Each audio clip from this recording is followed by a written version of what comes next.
In the year 1960, a historic event occurred. Jacques Picard and Don Walsh descended to the bottom of the Mariana Trench in the bathyscaphe, Trieste. This was the first expedition in history that allowed humans to reach such depths, which seemed almost unattainable. During the descent, they were in a cramped cabin, no larger than a small car. Inside, tension reigned. Every movement of the crew was dictated by necessity, as they were pushing the limits of human capability. The temperature of the water outside the porthole dropped sharply, creating a sense of icy grip, which heightened their feeling of vulnerability. The sound of the water pressing against them from all sides echoed like a quiet but menacing whisper. Everyone knew that at such depths, the pressure reached nearly 8,000 atmospheres, and any minor malfunction could be fatal. In that moment, the absolute darkness around them seemed like a living entity, breathing in sync with them. They were descending into the abyss, where no human eye had ever seen light, and only occasionally did the hum of the working equipment break the eerie silence. Each meter they descended brought them closer to the unknown, but also filled them with fear of what might await them in this underwater world. In the minds of the crew and those monitoring the expedition from the surface, there was a sense that they were true pioneers in the most literal sense. Encased in this metal box, they were crossing the boundaries of human knowledge and capability. The proximity to the bottom, where light does not penetrate and life is but a ghost, made them feel not only like explorers but also part of something much larger and mysterious. They knew that their mission could change our understanding of ocean depths, and this awareness gave them strength in conditions where each moment could be their last. In this unforgettable moment, they discovered that even in absolute darkness, light could be found, and this discovery became an integral part of the history of ocean research. The bathyscaphe, Trieste, reached the bottom at a depth of 10,900 meters, and this descent opened doors to new possibilities for scientific understanding of oceanic depths. The Mariana Trench is the deepest place on Earth, located in the western part of the Pacific Ocean, east of the Mariana Islands. Its maximum depth is 10,911 meters, making it inaccessible to most life on Earth. This mysterious place was discovered in 1861 when a British expedition led by Captain James Cook began exploring the ocean depths. For many years, the Mariana Trench remained in the shadows until 1953 when the first thorough measurement of its depth was made using sonar. This trench is not only the deepest, but also one of the most extreme habitats on Earth.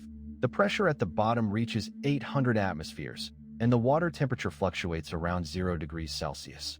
These conditions create an atmosphere of an impregnable fortress, where a remarkable diversity of life, adapted to harsh conditions, thrives.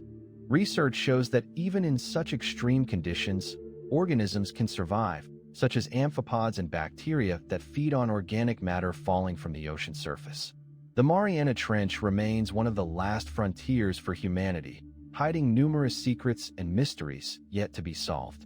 Around this place, there is a mystical aura, and each new expedition opens new horizons for understanding life in the deepest corners of our planet. Scientific research indicates that approximately 95% of the world ocean remains unexplored, which is surprising given that we know much more about the surface of the moon. Currently, scientists have conducted detailed mapping of only about 25% of the ocean depths. This means that we actually have more data on the topography of the moon than on our own seas and oceans.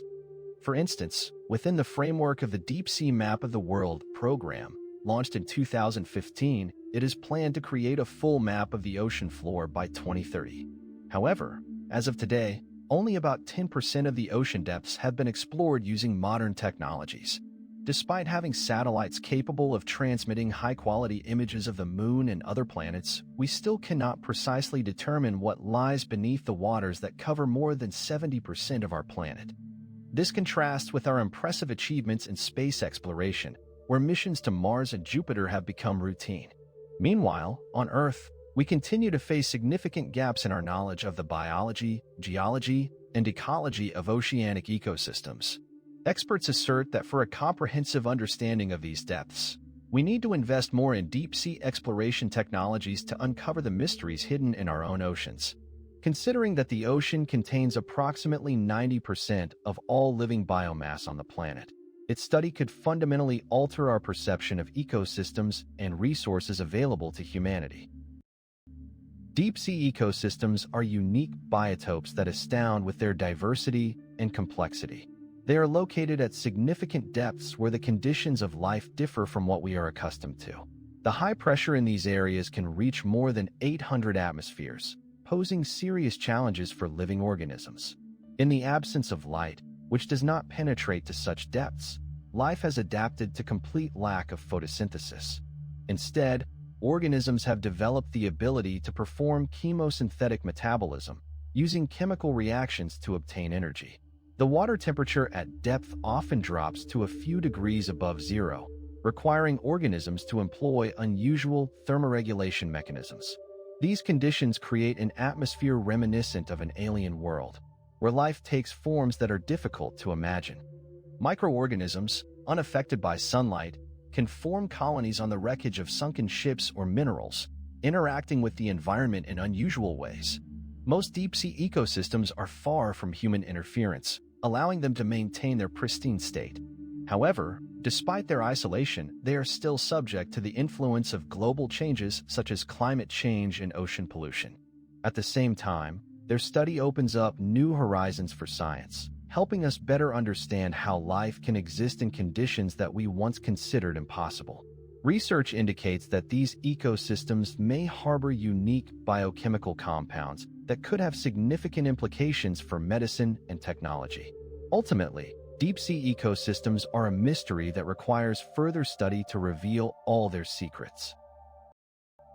Anglerfish are a striking example of extreme adaptation to life in the complete darkness of the ocean's abyss.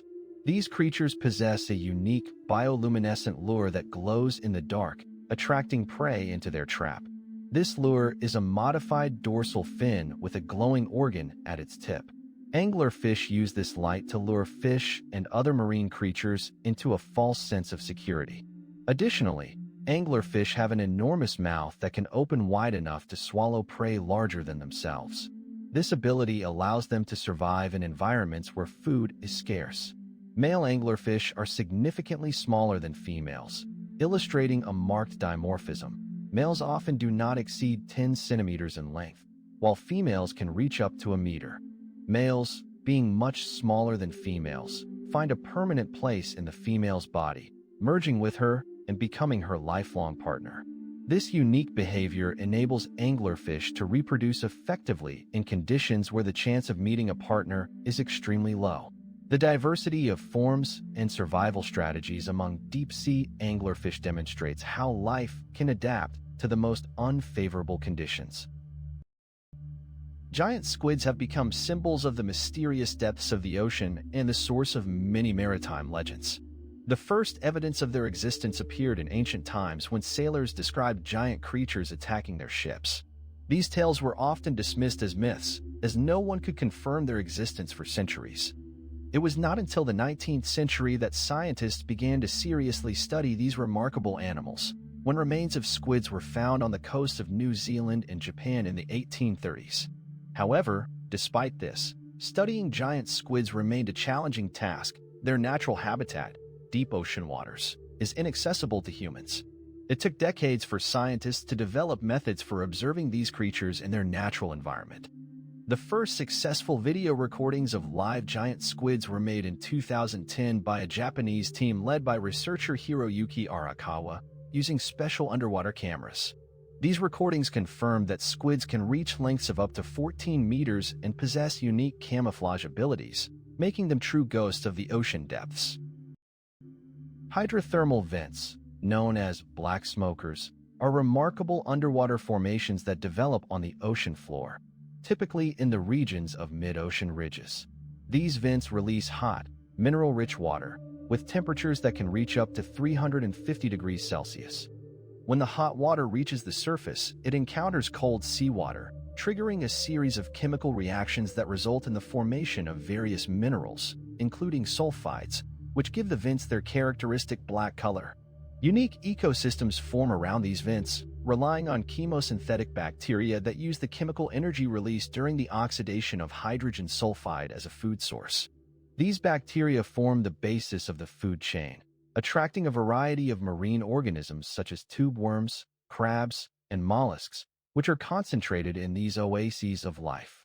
The process of biogenesis around black smokers clearly demonstrates that life can exist in extreme conditions where sunlight is absent. Such discoveries raise important questions about the possibility of life on other planets, where similar conditions may exist, such as on the moons of Jupiter and Saturn, like Europa and Enceladus. Studies of these ecosystems not only deepen our understanding of Earth's biodiversity, but also open new horizons for astrobiology. In the 20th century, more than 50 active black smokers were discovered, underscoring their importance for the study of geological processes and ocean ecology. Deep ocean currents are invisible rivers that flow beneath the surface of the oceans, transporting colossal masses of water over vast distances. These currents play a crucial role in regulating the planet's climate, moving heat from tropical regions to cooler latitudes. Unlike surface currents, which are easily observable, deep ocean currents operate in complete darkness, and their impact is difficult to assess at first glance. Nevertheless, they form the thermohaline circulation, which maintains the Earth's thermal balance. These submarine rivers transport not only water but also nutrients, supporting life in the oceans. They influence ecosystems, creating conditions for the existence of diverse forms of life, from microscopic organisms to large marine mammals. Changes in these currents can lead to significant climate changes, as they affect the distribution of heat and salinity in the oceans.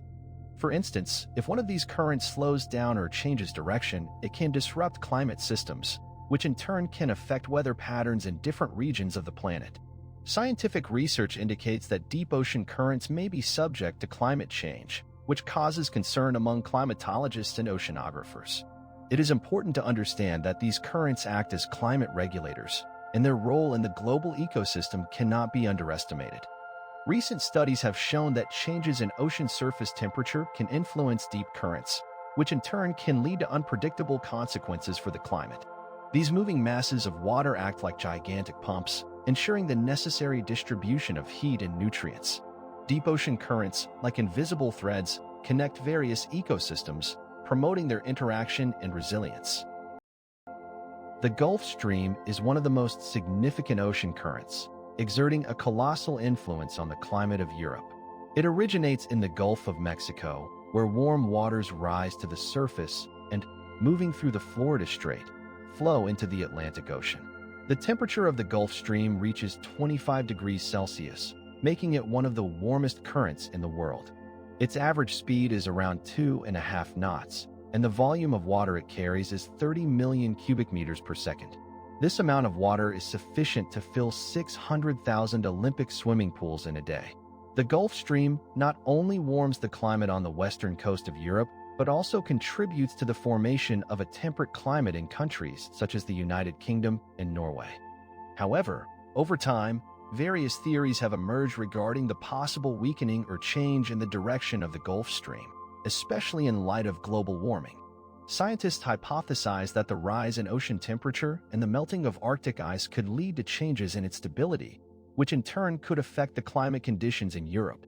In the past, there were also hypotheses that the Gulf Stream could temporarily stop, leading to a sharp cooling in the northern part of the continent.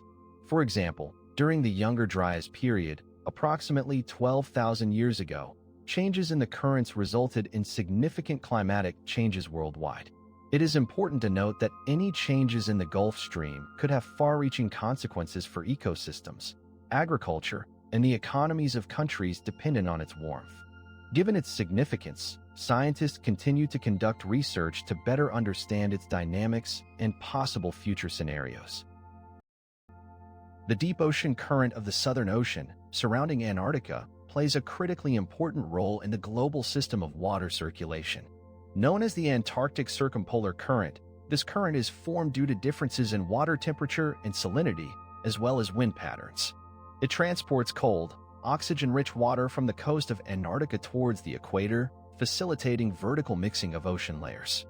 This mixing not only supports ocean ecosystems but also influences the concentration of carbon dioxide in the atmosphere, as oceans absorb a significant amount of CO2. Research indicates that changes in ocean temperature and the melting of glaciers could slow down this current, reducing its ability to absorb carbon dioxide. In turn, this could accelerate global warming and intensify the greenhouse effect. Scientific data suggests that even small changes in the dynamics of this current can affect climatic conditions in different regions of the world, increasing the likelihood of extreme weather events and sea level changes. For instance, a weakening of the Antarctic circumpolar current could lead to an increase in the temperature of warmer waters in the tropics, which in turn could affect atmospheric systems. An example of this is the observed changes in rainfall and hurricane patterns in some parts of the Pacific Ocean. The deep ocean current also influences the distribution of nutrients in the ocean, which is critically important for maintaining fish stocks and the health of marine ecosystems. It acts as a kind of helper in maintaining the balance in the oceans, and its changes can trigger a chain reaction with unpredictable consequences for the entire planet. Scientists continue to study this current in depth to understand how its potential changes due to global warming could impact climatic and ecological systems. Currently, it is observed that the temperature of surface waters in the Southern Ocean is gradually increasing, which could affect the overall picture of water mass movement and their thermal balance. The Bermuda Triangle is a geographical zone located between Miami, the Bermuda Islands, and Puerto Rico, renowned for its high rate of ship and airplane disappearances. This area covers approximately 1 million square kilometers and attracts the attention of both scientists and enthusiasts of the mysterious.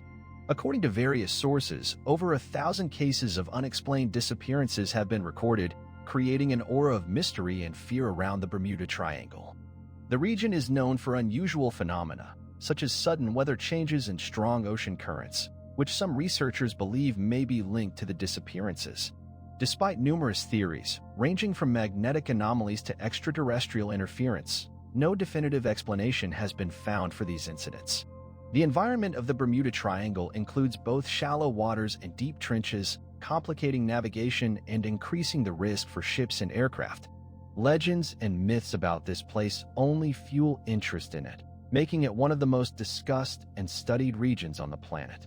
It is believed that the combination of natural factors and human errors creates ideal conditions for the occurrence of anomalous situations, although concrete evidence is lacking. In recent years, scientists have continued to conduct research to determine whether the Bermuda Triangle is indeed a unique place or merely a product of human imagination and fear of the unknown. In December 1945, in the vicinity of the Bermuda Triangle, 5 torpedo bombers from Squadron 19, a military group consisting of 12 aircraft, disappeared. This event became one of the most famous and mysterious in aviation history. On December 11th, Pilot Squadron 19, Lieutenant Charles Taylor, embarked on a training flight from Fort Lauderdale, Florida. Initially, everything went according to plan, but soon Taylor reported navigation problems. In his final radio message, received around 15 hours later, he admitted that he could not determine his location and that his group had lost its way. The pilots attempted to find their way back, but contact was lost. Search efforts, initiated immediately after the distressing message was received, involved numerous ships and aircraft, including 10 search planes and several submarines. The search operation lasted several days, but no wreckage or witnesses were found. The circumstances surrounding this disappearance were strange. Some of the search planes that were dispatched also went missing, adding to the mystery of the case. Later, it was concluded that the pilots might have lost their bearings due to magnetic anomalies, but the facts remained unclear. Several weeks after the disappearance of Squadron 19 in the Bermuda Triangle, unidentified phenomena continued to be reported in the area, fueling interest in this place and providing the basis for numerous theories and speculations. In March 1918, the ship Cyclops, one of the largest and most renowned cargo steamers of its time, disappeared in the waters of the Bermuda Triangle. The Cyclops was 180 meters long and could carry up to 8,000 tons of cargo. On board were approximately 300 people, including crew and passengers, making it a giant among ships of that era. The last time the steamship was recorded was off the eastern coast of the United States, as it was traveling from Barbados to Baltimore. Notably, the ship did not send a distress signal, which is highly unusual for maritime incidents, and this fact has only fueled interest in its disappearance. There are numerous theories attempting to explain this mystery. One of the most popular versions suggests that the Cyclops may have been a victim of a severe storm, although meteorological data from the time did not indicate any significant weather anomalies in the area. Other researchers propose that the ship could have been attacked by a submarine, as it was during World War I, when such incidents were not uncommon. The possibility of a technical malfunction leading to a catastrophe is also discussed, but the lack of wreckage or other evidence makes this theory less likely. Some even suggest that the ship might have been pulled into some paranormal zone, which was a topic of active discussion at the time. Overall, the disappearance of the Cyclops remains one of the most enigmatic chapters in the history of the Bermuda Triangle, continuing to attract the attention of researchers and enthusiasts of mysteries. Scientific explanations for the phenomena of the Bermuda Triangle are diverse and often contradictory. One of the most widely discussed theories is related to methane emissions from the ocean floor. Research shows that underwater gas hydrates can suddenly release, forming large methane bubbles that can reduce the density of water and create situations where ships lose buoyancy and sink. The second theory concerns magnetic field anomalies in this region. Studies show that unusual changes in the magnetic field are indeed observed in the Bermuda Triangle, which can affect navigational instruments. This can cause ships and aircraft to lose their way and lose orientation. The third significant cause is related to unusual weather phenomena.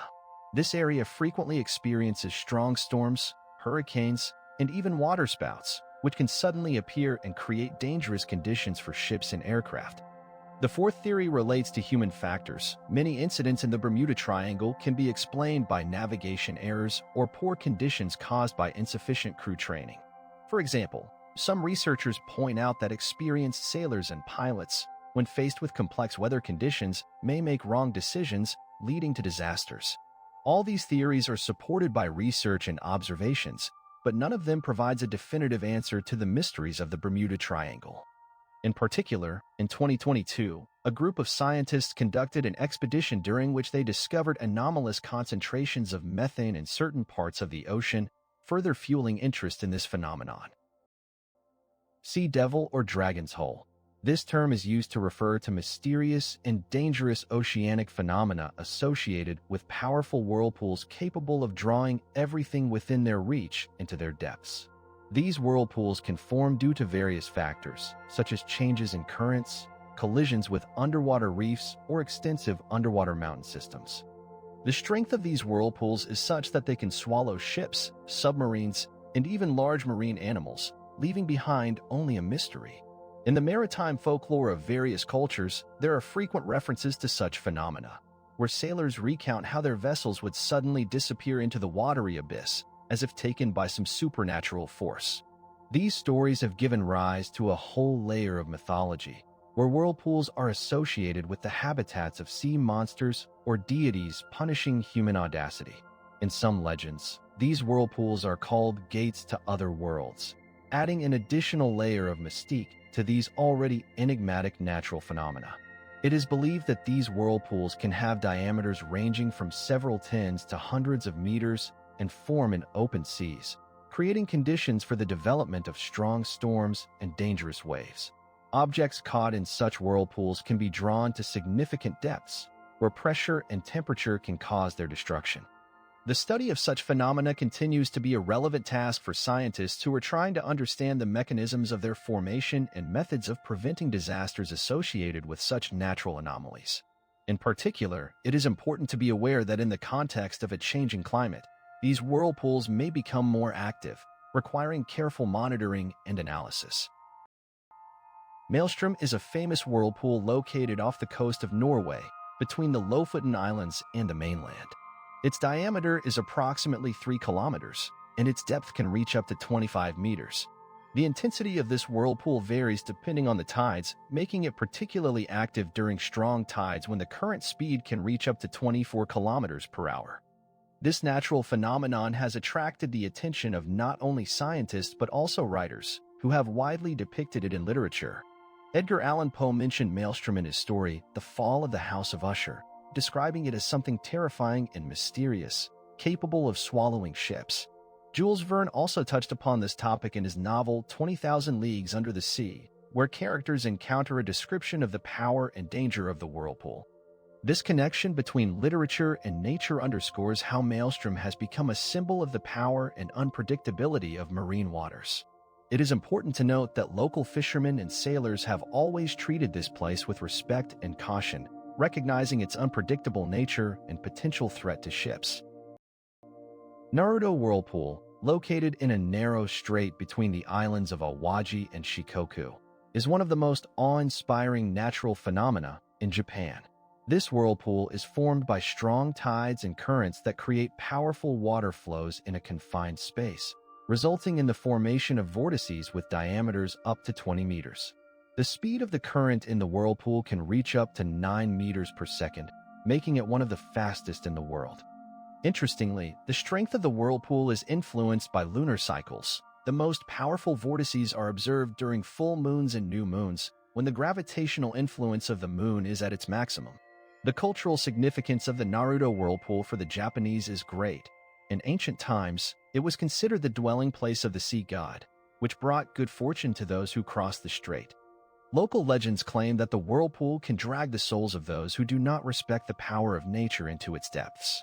Today, Naruto also attracts tourists who come to admire this unique phenomenon from observation decks and on special sightseeing boats that allow a safe approach to the vortices. The water in the whirlpool has a bright turquoise color, making it even more attractive to photographers and nature lovers. Tourism in this region is actively developing, and local authorities are striving to preserve the uniqueness and safety of this natural wonder by organizing special events and excursions dedicated to its study. The Saltstraumen in Norway is considered the world's most powerful tidal current. It forms in the strait between the islands of Moløy and Saltstraumen, where the maximum flow speed can reach up to 32 kilometers per hour. The strait is approximately 300 meters wide, making it not only narrow but also a very dangerous place for navigation.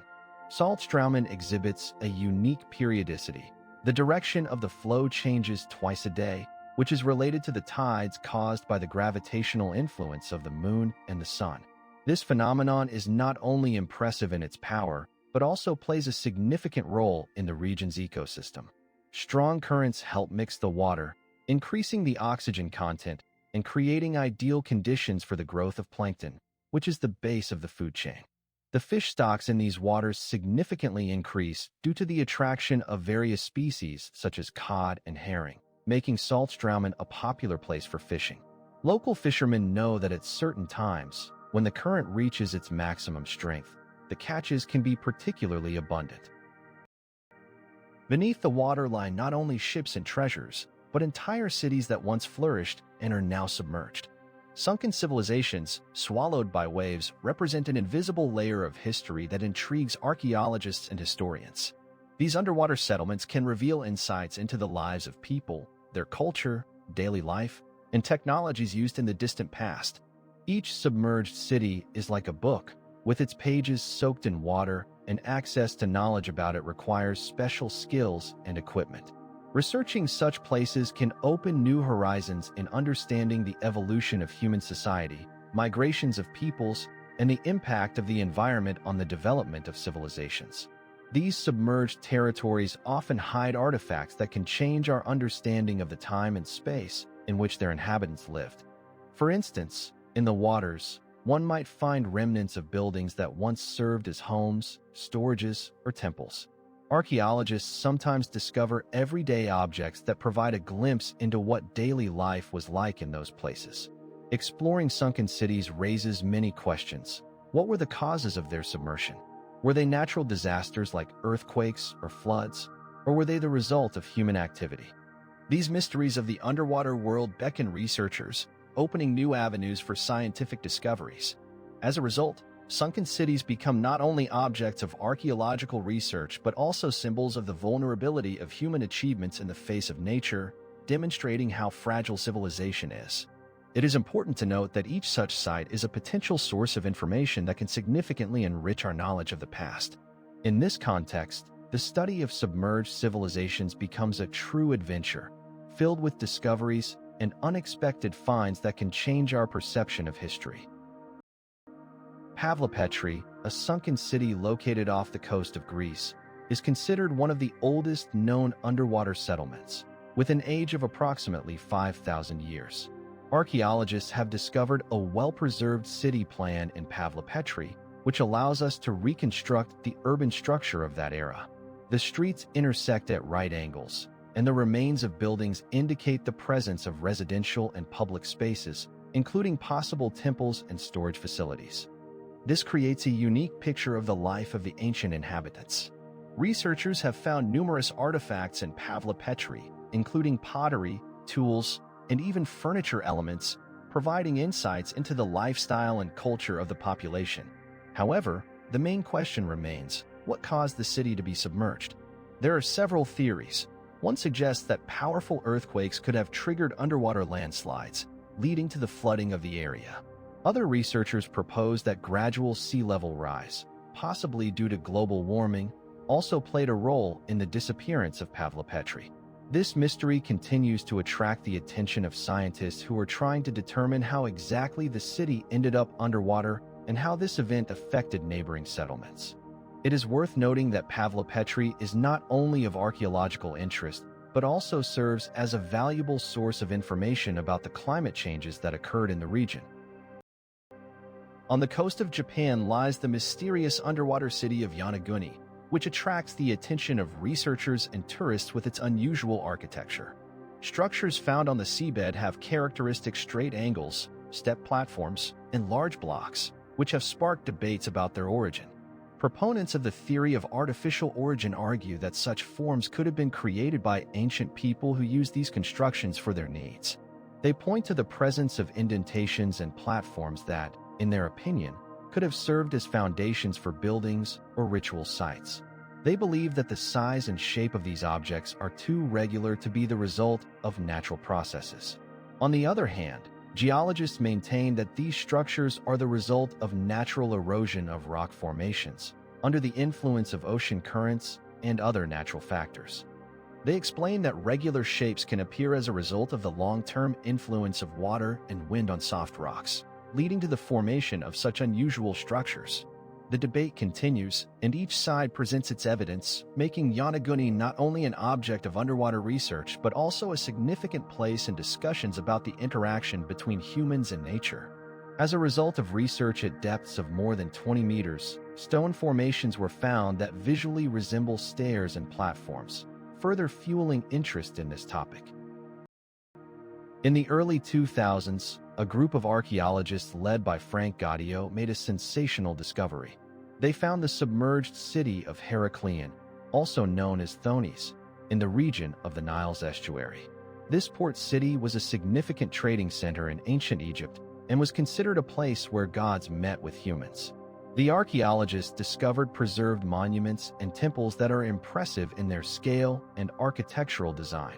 Among the most significant artifacts were statues of pharaohs and gods, which seemed to maintain their majestic posture even underwater.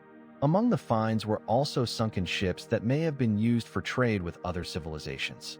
Scientists proposed several theories about the cause of the catastrophe that led to the submersion of Heraklion. One of the most widely accepted theories suggests that the city was flooded due to strong earthquakes and the resulting tsunamis that destroyed its infrastructure. Other researchers believe that changes in the course of the Nile and subsequent floods played a key role in the flooding of the city. Heraklion lay at a depth of about 7 meters, but its discoveries opened new horizons for the study of ancient Egyptian culture and economy. The discovery of this city also provided insight into how the ancient Egyptians built their cities and what technologies they used in construction. As a result of the excavations, unique information about life in Heraklion was obtained, including details of trade, religious practices, and the daily life of its inhabitants. The importance of this discovery cannot be overstated, as Heraklion has become a key to unlocking many aspects of ancient Egyptian civilization. For example, archaeologists found numerous coins and everyday items that testify to trade relations with Greece and Rome. Sunken ruins of Dvarka off the coast of India present an extraordinary object of study, as they may be connected to the legendary city mentioned in the epic Mahabharata. These ruins, located at a depth of around 20 meters, are dated back approximately 9,000 years, placing them among the oldest urban civilizations known to date. Archaeologists have discovered here paved streets, rectangular houses, and even water supply systems, indicating that Dvarka had a clear geometric layout, which in turn points to a high level of urban planning skills. Research suggests that the city could have been a significant trading hub, connecting different cultures and peoples, and served as a strategic point on the maritime route. The discovery of these ruins necessitates a re-evaluation of the chronology of urban civilization development in India and beyond, as it challenges existing notions about the timing of the emergence of complex societies in this region. Scholars note that such findings can rewrite history, as if Dvarka was indeed as advanced as described in ancient texts, it imposes new requirements for the study of other similar legends and myths.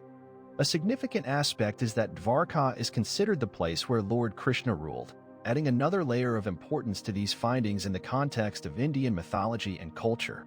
Taking all these factors into account, the sunken ruins of Dvarka become not just an archaeological discovery, but a key to understanding the complex network of ancient civilizations and their interconnections. Sunken ships serve as unique underwater museums where time has stood still and history has been preserved in its original form. These silent witnesses of the past lie on the ocean floor, enveloped in silence and mystery. The conditions of the underwater world, such as the absence of oxygen, cold, and darkness, create ideal conditions for the preservation of wood, metal, and other materials used to build these vessels. As a result, archaeologists and historians can study not only the ships themselves but also their cargo, artifacts they carried, and even personal belongings of sailors, which allows them to reconstruct events and customs of those times. Each sunken ship is like a book with hidden pages, but every detail can tell about the technology, trade routes, and cultural exchanges between peoples.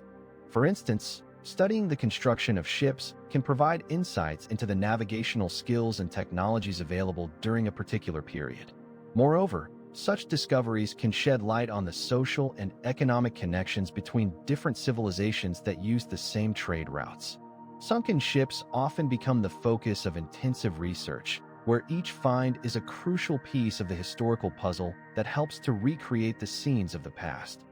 Research shows that underwater finds can contain information about climate changes, marine biology, and even the ecosystems that existed in the past, making them important not only for understanding history but also for ecology.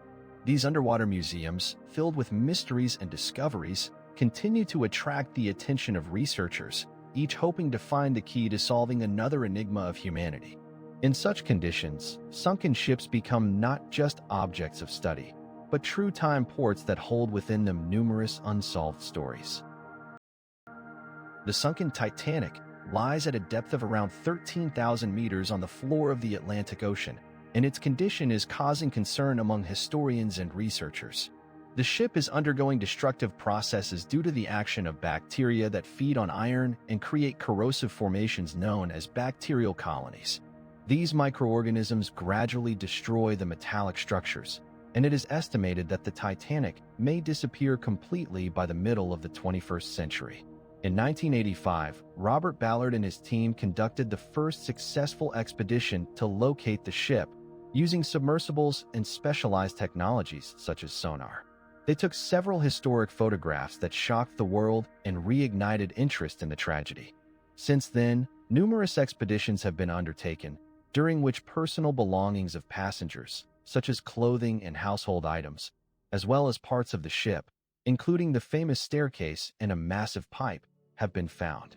These discoveries not only confirm the magnitude of the tragedy, but also raise ethical questions about how to treat the site where more than 1,000 people perished.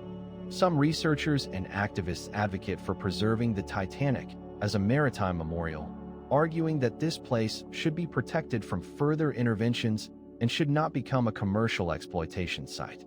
Others believe that studying the sunken ship and its artifacts brings important lessons for future generations, emphasizing the need to improve maritime safety. According to the latest data, the Titanic continues to slowly disintegrate, and its remains are already covered with a thick layer of silt and marine organisms, which complicates access to them and further research. Laguna Truck, now known as Chuck, in the Pacific Ocean is one of the most significant underwater graveyards of World War II military equipment. In February 1944, during Operation Hailstone, American military forces attacked the Japanese fleet concentrated in this lagoon. As a result of this operation, more than 60 Japanese ships were sunk, including destroyers, submarines, and transport vessels. The attacks were carried out from the air, and many ships were destroyed in a matter of hours. Consequently, the lagoon became a unique underwater cemetery where ships left on the seabed became homes for marine organisms. Today, the condition of these sunken vessels varies. Some are well preserved, while others are damaged or covered with coral reefs. This underwater graveyard has become an open-air museum where divers can explore historical remains, immersing themselves in the atmosphere of war and discovering details of the lives of sailors who once served on these ships. Every year, thousands of divers from around the world visit to see sunken ships like the aircraft carrier Shokaku and the cruiser Atago, which are just part of the wide range of military equipment left on the lagoon's seabed. This place not only attracts scuba diving enthusiasts but also becomes a significant site for studying the history of war and its consequences. The underwater wealth of Truk also serves as a reminder of the brutal battles that took place in this region and the importance of preserving the memory of those times. The ship, Vasa, was built in Stockholm in the early 17th century and became a symbol of Swedish naval power. On August 18, 1628, just a few minutes after setting sail, Vasa sank in the Baltic Sea due to overloading and insufficient stability. The ship was adorned with numerous sculptures and was impressive in size. It was 36 meters long and its mast reached 40 meters in height. The waters of the Baltic, rich in salts and cold, helped preserve Vasa on the seabed for more than 300 years.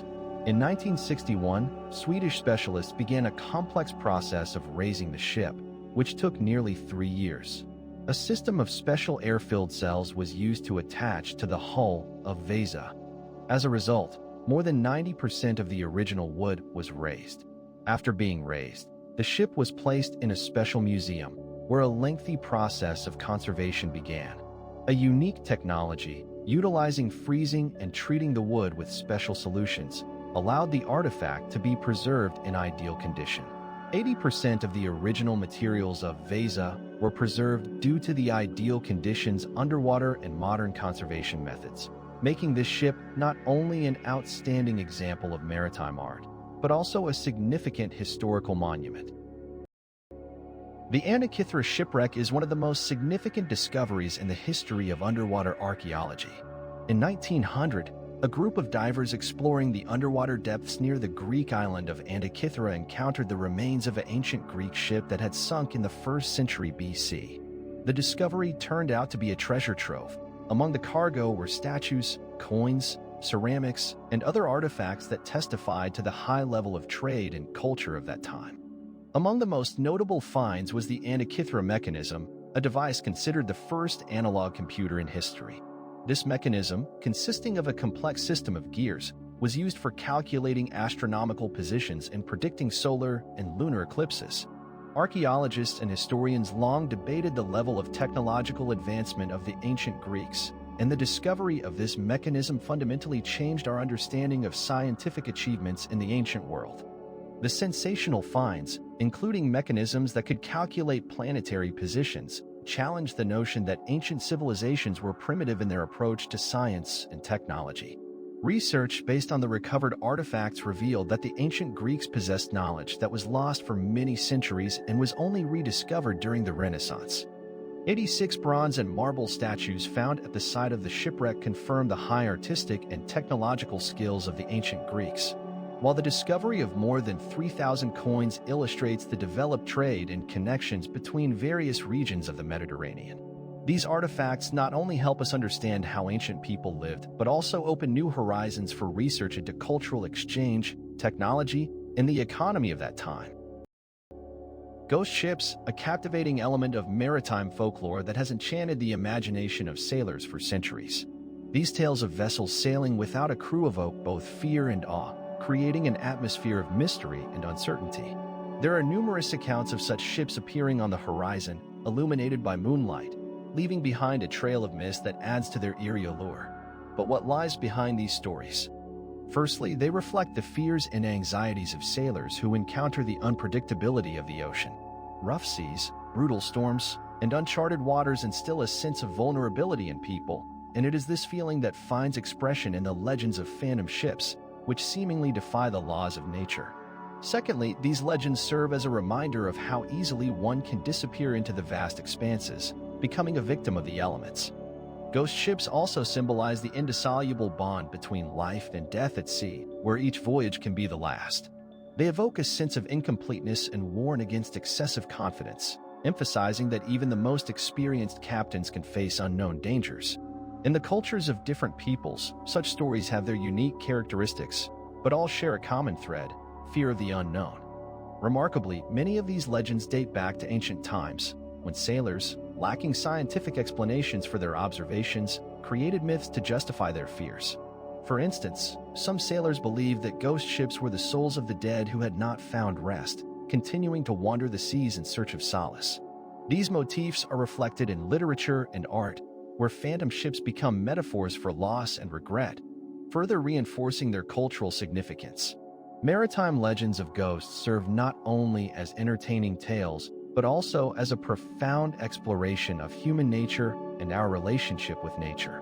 These stories continue to live in the consciousness of sailors, passed down from generation to generation, reminding us that the ocean holds many secrets waiting to be revealed.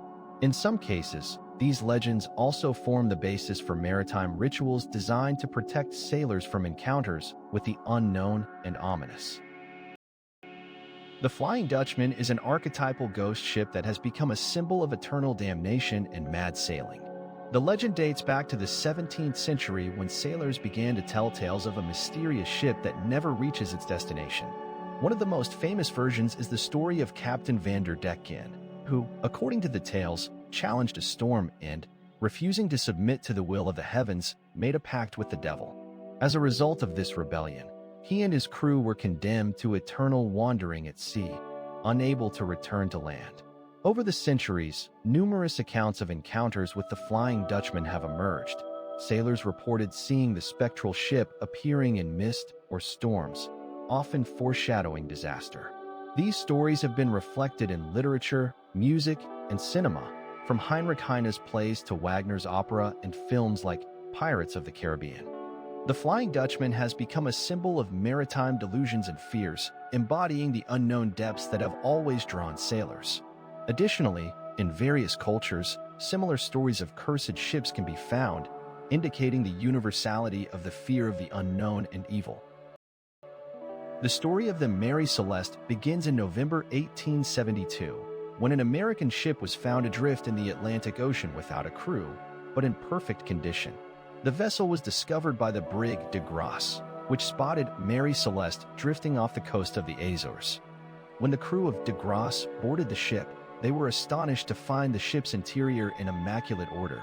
A meal was laid out on the table, the dishes were in their places, and the personal belongings of the crew were untouched. However, the lifeboat was missing, raising questions about what had happened to the crew. On board, there were 6 tons of alcohol, which led to numerous theories about the crew's disappearance. One theory suggests that the crew may have been poisoned by alcohol fumes, causing panic and prompting them to abandon the ship.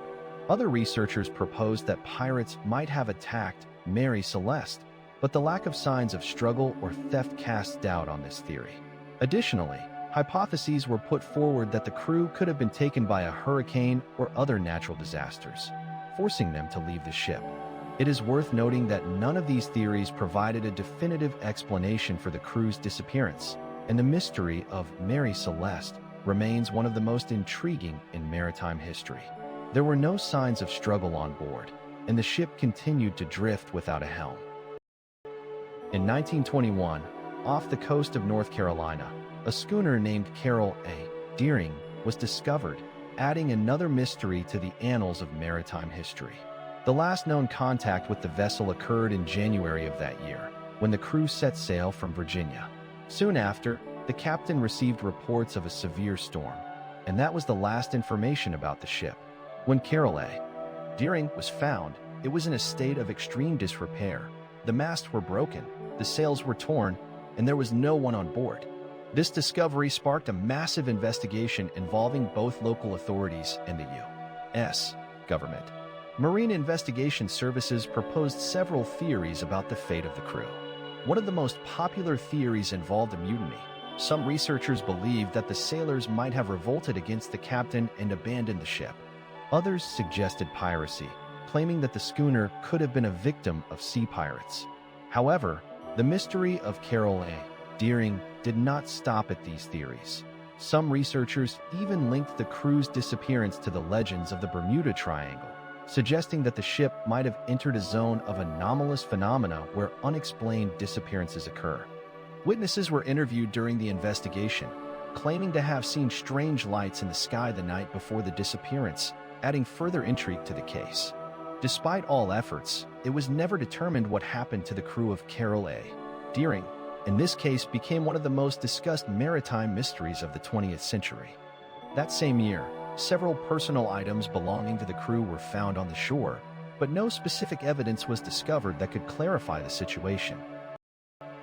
Modern cases of the discovery of ghost ships continue to stir the minds of both scientists and enthusiasts of the occult. In 2007, off the coast of Australia, a yacht named Scottsville was found adrift without a crew and with its interior completely undamaged. There was no food or personal belongings on board, which only added to the mystery. Some researchers suggested that the yacht might have been a victim of a storm, but others are convinced that there are more mysterious circumstances at play. Meanwhile, North Korean ghost ships that regularly wash up on the shores of Japan also generate considerable interest. These vessels are often in a poor state, with damaged hulls and no signs of the crew. Analysis shows that many of them could be the result of North Korean defectors trying to flee the country or even failed smuggling attempts. However, some historians believe that these ships may be linked to deeper social and economic problems in North Korea. In this context, the contrast between mystical interpretations and rational explanations becomes particularly striking. The mysteries surrounding the disappearance of crews and the condition of the found ships give rise to a multitude of theories, ranging from the fantastic to the mundane. This polarization of opinions is reflected in public perception, where some see these discoveries as evidence of the supernatural, while others view them as a result of ordinary human tragedies and circumstances. An important aspect is also the fact that such discoveries raise questions about maritime safety and how modern technologies can help prevent such incidents in the future. For example, ship tracking systems and satellite navigation are becoming increasingly common and can significantly reduce the risk associated with the loss of ships. However, even with the use of the most advanced technologies, such as automatic identification systems, there are still white spots when ships disappear without a trace, leaving only the traces of mysteries on the surface of the sea. In world culture, sea monsters symbolize the unknown depths and mysterious forces that humanity has sought to understand throughout the ages. These creatures, often extraordinary and frightening, inhabit the dark and cold waters of the oceans, inspiring both fear and awe. Since ancient times, people have created myths based on their fears of what lies beneath the surface of the sea. These fears gave rise to fantasies of gigantic beings capable of sinking ships and swallowing entire crews. Research shows that many legends about sea monsters originated from misunderstandings of natural phenomena and observations of rare marine creatures that might have seemed fantastical. For instance, when sailors encountered large marine mammals or unusual fish, their accounts became embellished and became part of folklore. During the Middle Ages, sea charts often featured images of fantastical creatures, seemingly warning travelers of dangers. As science and seafaring advanced, these myths gradually gave way to more realistic notions, but interest in sea monsters did not fade. Today, modern cryptozoology continues to investigate the possibility of undiscovered species, further fueling fantasies about the inhabitants of the deep. Mythology and science intertwine, creating an image of the sea as a mysterious and dangerous place where reality and fiction intersect. And in every wave, there are secrets that humanity is still unable to unravel. The Kraken is an archetypal sea monster that has captivated human imagination for centuries. Initially, this mythical giant was described in Scandinavian legends as a colossal octopus dwelling in the northern seas, capable of dragging ships to the bottom. These tales were passed down through generations, growing richer in details and sailors' fears. The perception of the Kraken evolved, and in scientific circles, it came to be associated with a giant squid that truly exists in the depths of the ocean. In the late 19th century, when the sea became a subject of scientific study, the real giant squid was first described, and its size, reaching up to 14 meters in length, only reinforced the myth of the Kraken. Literature also played a significant role in popularizing this image. In Jules Verne's 20,000 Leagues Under the Sea, the Kraken is depicted as a terrifying monster capable of attacking Captain Nemo's submarine, making it a symbol not only of threat, but also of the unexplored depths. Modern films like Pirates of the Caribbean have revived this image, adding elements of epic battles between humans and monsters, once again drawing attention to ancient legends. The Kraken has become not only an object of scientific interest, but also a cultural phenomenon that continues to inspire artists, writers, and filmmakers worldwide. In art, the Kraken is often depicted as a terrifying creature with numerous tentacles, capturing ships and sailors, reflecting the enduring fear of the unknown. As a result, the image of the Kraken, from a mythical creature to scientific realism and cultural symbol, illustrates how fear and awe of the sea depths intertwine, creating a unique myth that continues to live in the human consciousness. In the 18th century, many sailors claimed to have encountered this monster, and their descriptions were so vivid that even the most skeptical researchers could not completely disregard them. The Loch Ness Monster, known as Nessie, has become a symbol of the mysteries of modern cryptids and attracts the attention of both tourists and researchers since the beginning of the 20th century. The first reports of encounters with this creature appeared in 1931, when several witnesses claimed to have seen something unusual in Loch Ness. However, the real sensation occurred in 1934 when the famous surgeon's photograph, taken by K.M. Campbell, was published. The photograph shows a long, moving creature that many interpreted as proof of Nessie's existence. This photograph was later exposed as a hoax, but at the time it sparked a wave of interest in Loch Ness. In response to the growing interest in this phenomenon, numerous expeditions were conducted in the following decades, including those using sonar and underwater cameras to explore the depths of the lake. Despite all efforts, the scientific community has not found conclusive evidence of the monster's existence, but this has not stopped the debate about its nature. Some scientists propose that the observations could be the result of optical illusions or playful seals, while others even suggested that it could be an unknown species of prehistoric reptile or a giant fish. The cultural significance of Nessie for Scotland is undeniable. It has become not only a symbol of the region, but also an important element of the local economy due to tourism. Every year, thousands of people come in search of this mythical creature, making Loch Ness one of the most famous lakes in the world. As a result, the legend of Nessie continues to live on, inspiring legends and maintaining interest in science and nature. Among sailors of the 18th and 19th centuries, there were numerous accounts of sea serpents, which were often as mysterious as the Loch Ness Monster itself. For instance, in 1848, the captain of HMS Daedalus recorded an unusual sight in his logbook, a long, serpent-like creature swimming on the water's surface. His description indicated that the creature was approximately 30 feet long and surfaced twice before disappearing into the depths. Other sailors also documented similar encounters. The logbook of the Turner, a ship sailing in the Atlantic Ocean, mentioned an incident where the crew observed something resembling a giant snake with a long, thin body gliding smoothly through the water. These descriptions varied in detail, suggesting a variety of perceptions of sea serpents. Scientific theories about what the sailors might have seen range from rare fish species, such as the giant shark-like fish, to more exotic explanations, including optical illusions caused by light refraction on the water's surface. Some researchers claim that the observations could have been caused by the presence of long sea creatures, such as lobsters, or even large jellyfish, mistaken for serpent-like beings. In some cases, it was suggested that these could have been simply debris from sunken ships, creating the illusion of moving creatures. Consequently, these testimonies remain a subject of debate between believers and skeptics, each trying to find an explanation for these enigmatic sightings. In 1938, off the coast of South Africa, fishermen caught an unusual fish that was later identified as a coelacanth, a living fossil thought to have gone extinct around 65 million years ago. The scientific community was shocked by this discovery, as it was previously believed that coelacanth had disappeared along with the dinosaurs at the end of the Cretaceous period. Scientists were initially skeptical about holding such a rare specimen in their hands and immediately began studying its anatomy and behavior. The coelacanth not only retained primitive features but also had unique characteristics such as fleshy fins that more resembled limbs than the fins of modern fish. This discovery was a sensation, sparking numerous studies in paleontology and evolutionary biology. Scientists began actively searching for other members of this species, leading to subsequent finds in the Indian Ocean and off the coast of Madagascar.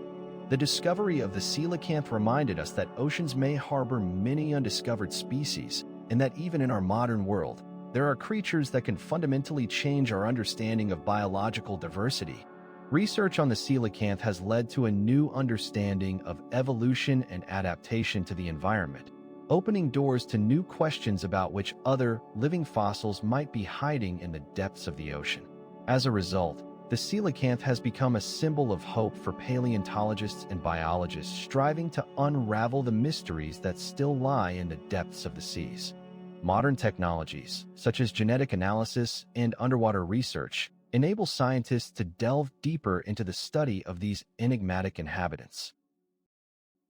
The sounds of the ocean present a mysterious symphony where numerous voices and noises intertwine, creating a unique atmosphere of the underwater world.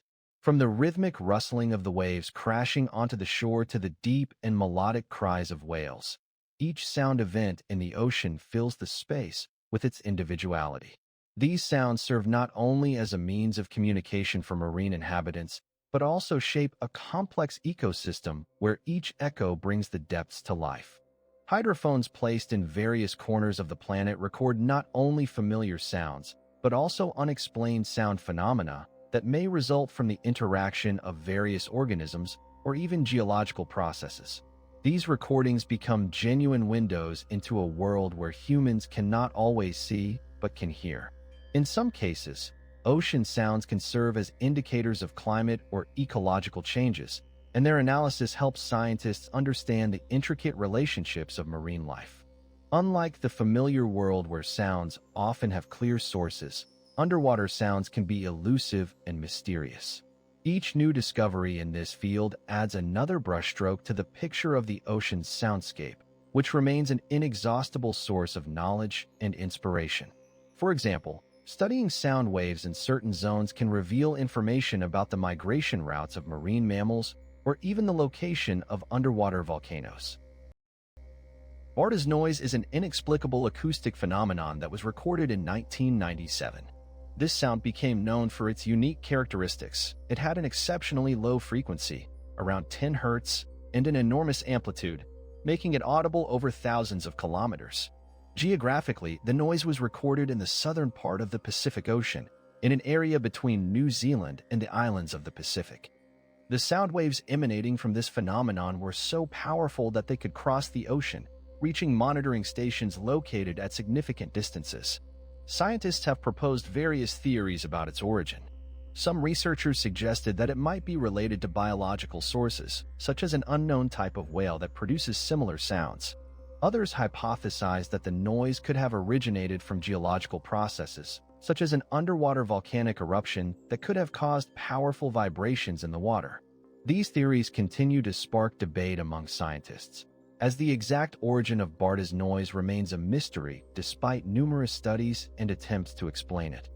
Investigating this phenomenon also raises questions about how much we still do not know about the sounds coming from the ocean and how many secrets the deep-sea world holds. Currently, the sound remains one of the most intriguing and unexplained phenomena, attracting the attention of both scientists and enthusiasts of nature's mysteries. In 2009, an unusual sound, known as the Julia whistle, was detected in the Pacific Ocean. This sound was recorded by hydrophones placed at depths greater than 3 kilometers, and its unique acoustic properties caught the attention of scientists. The Julia whistle differs from known biological sounds in that its frequency is around 40 Hz, significantly lower than most sounds produced by marine creatures. The sound lasts approximately 30 seconds and repeats at intervals of about 3 minutes, making it even more unusual. Scientists have not been able to definitively determine its source, as it does not match sounds produced by whales or other marine animals. Some researchers have suggested that the Julia whistle might be related to underwater volcanoes or geological processes, but these hypotheses remain unproven. Other theories propose that the sound could be caused by interactions between ocean currents or even an unknown biological source yet to be discovered. Analysis of the recordings revealed that the sound has a complex structure with clear harmonics, further casting doubt on its biological origin. Such a level of complexity in natural sounds is not observed in any known marine creature, raising even more questions about what could have produced it. Scientists continue to study this phenomenon, hoping to uncover its nature in the future. The uplift signal is a mysterious sound recorded in the Indian Ocean in 1997. It is characterized by a sharp and sudden onset, quickly increasing in frequency to reach its peak in just a few seconds before fading away. The duration of this signal is approximately 1 minute, and its geographical origin is located in the southern part of the Indian Ocean, near the island of Mauritius. Scientists have proposed numerous theories regarding its source. Some suggest it could be a result of seismic activity, such as underwater earthquakes or volcanic activity on the ocean floor. Others believe the signal might have been caused by unknown biological creatures living in the ocean depths, possibly related to marine mammals or other forms of life that produce sounds at specific frequencies.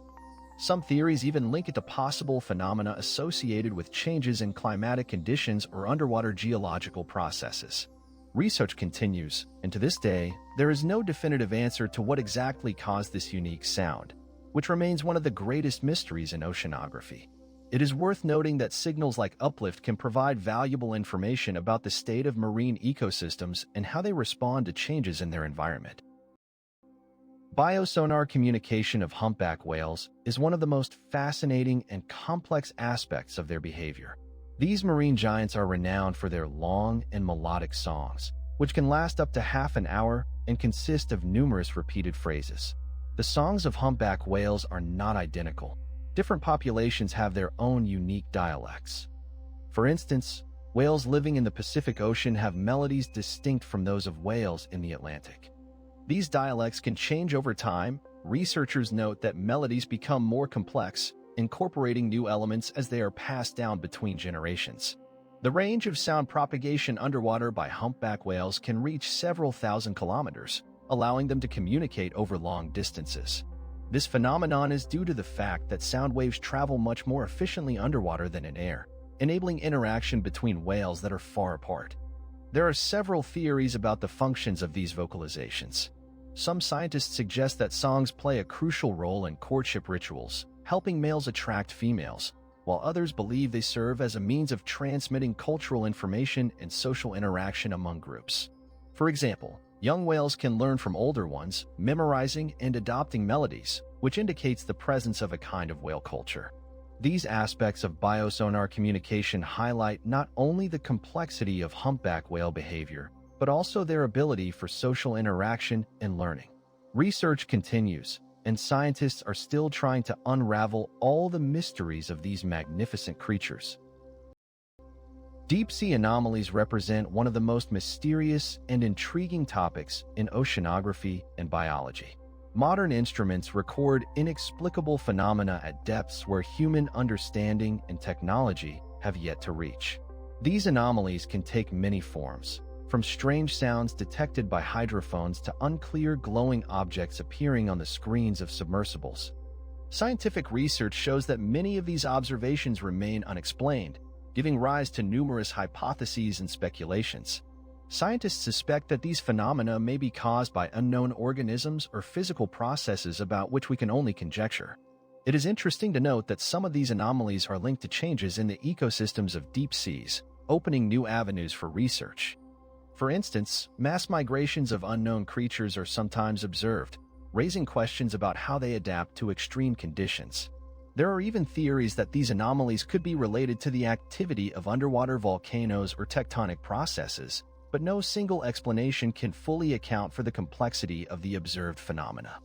These enigmatic observations continue to captivate researchers, fueling the desire to unravel the mysteries of the deep, which seem to lie beyond human comprehension. Nevertheless, despite all efforts, the nature of these anomalies remains unexplained, further fueling interest in further research. For example, in recent years, even the most advanced devices have been unable to explain the source of sounds or light, adding a touch of mystery to the study of the oceans. The Baltic anomaly is a mysterious circular object discovered on the bottom of the Baltic Sea in 2011.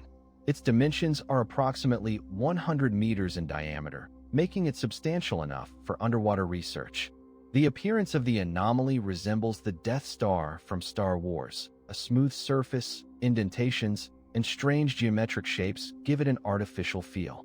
Around the object, unusual traces were found, which researchers believe indicate that something moved across the sea floor, leaving these peculiar tracks. Moreover, near the anomaly, scientists recorded anomalies in the operation of electrical equipment, further enhancing the mysterious aura surrounding the discovery. Some experts argue that this is a result of natural processes, such as geological changes or the formation of glacial deposits, while others insist on its artificial origin, suggesting it could be a sunken ship or an unknown device. Debates between proponents of various theories continue, and each new publication only fuels interest in this phenomenon. Some researchers have even proposed hypotheses about the object's possible extraterrestrial origin, adding more fantasy and mysteries to the story. Despite numerous theories, the Baltic anomaly remains one of the most unsolved mysteries of the underwater world. Soon after its discovery, several expeditions were organized for its detailed study, but none have provided a definitive answer to its nature. In the year 2001, off the coast of Cuba, deep-sea sonar detected a mysterious structure known as the Cuban underwater pyramid. This structure consists of geometrically precise shapes that resemble urban planning with straight lines and angles, raising questions about its origin. It lies at a depth of approximately 700 meters, making its investigation extremely challenging.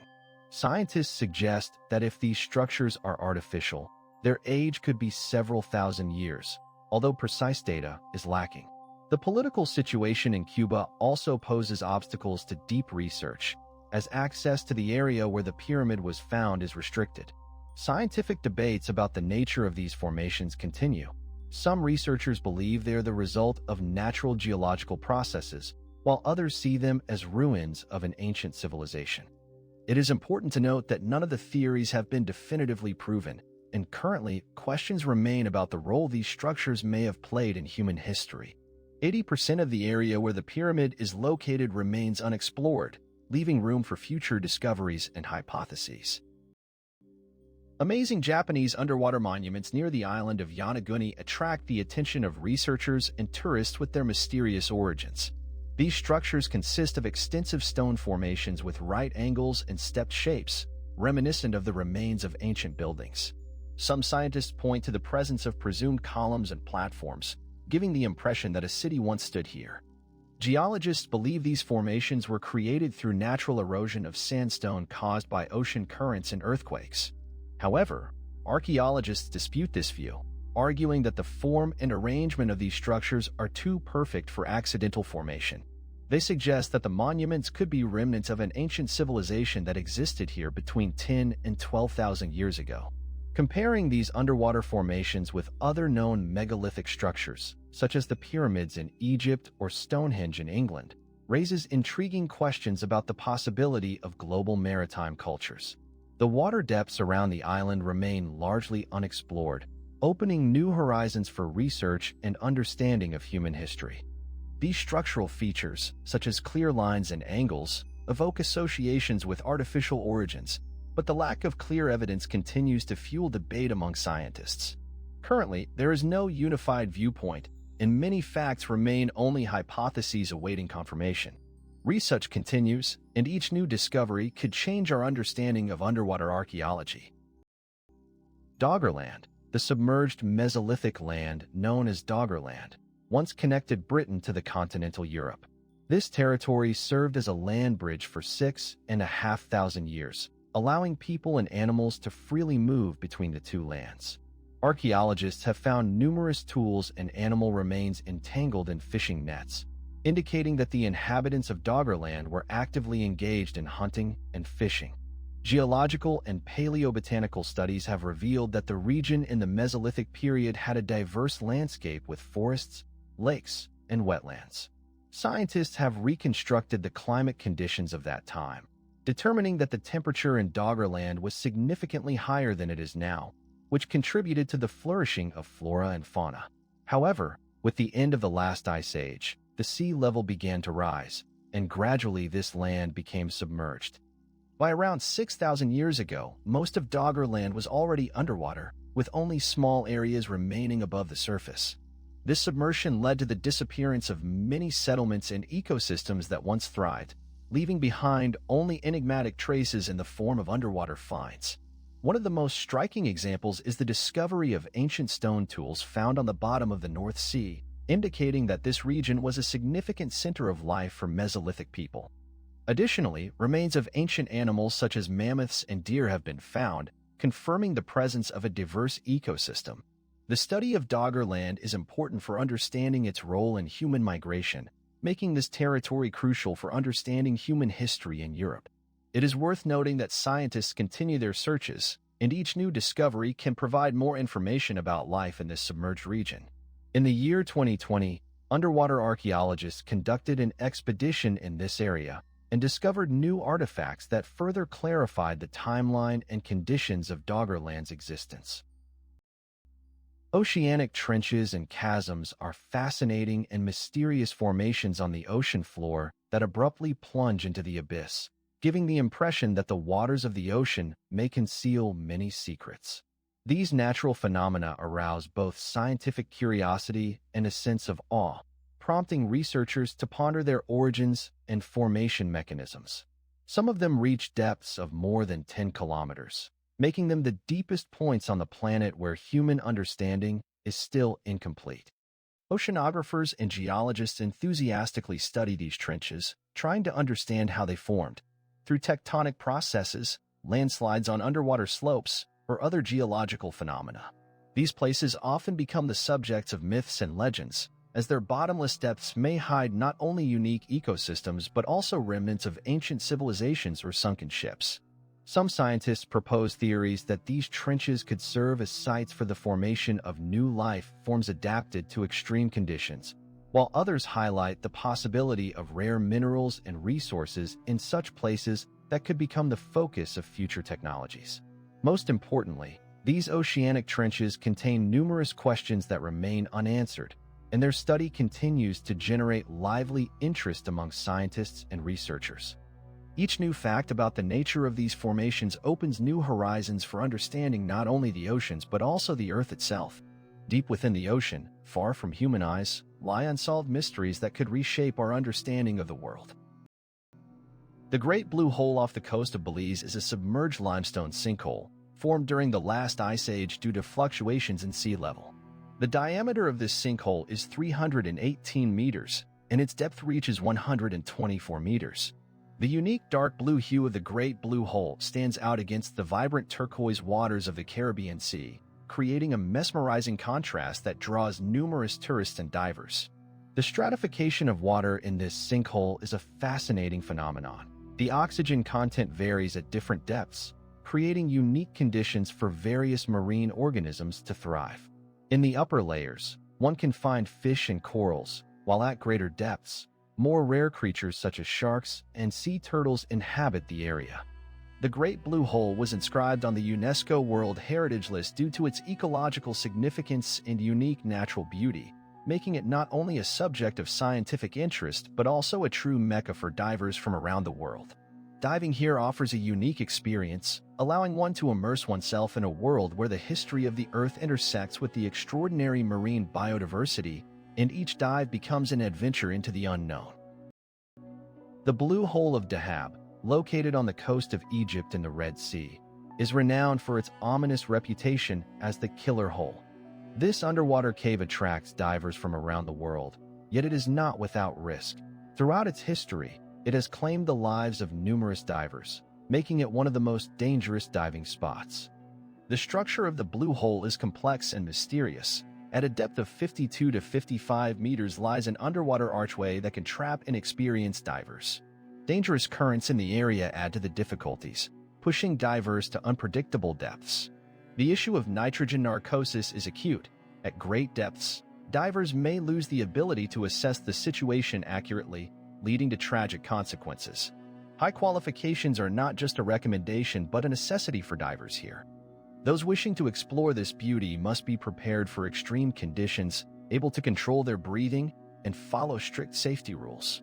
Despite its beauty, the Blue Hole demands from divers not only skill but also a full understanding of all the risks associated with diving into its mysterious depths. In this place where history and nature intersect, each dive can become both an unforgettable adventure and a deadly trap.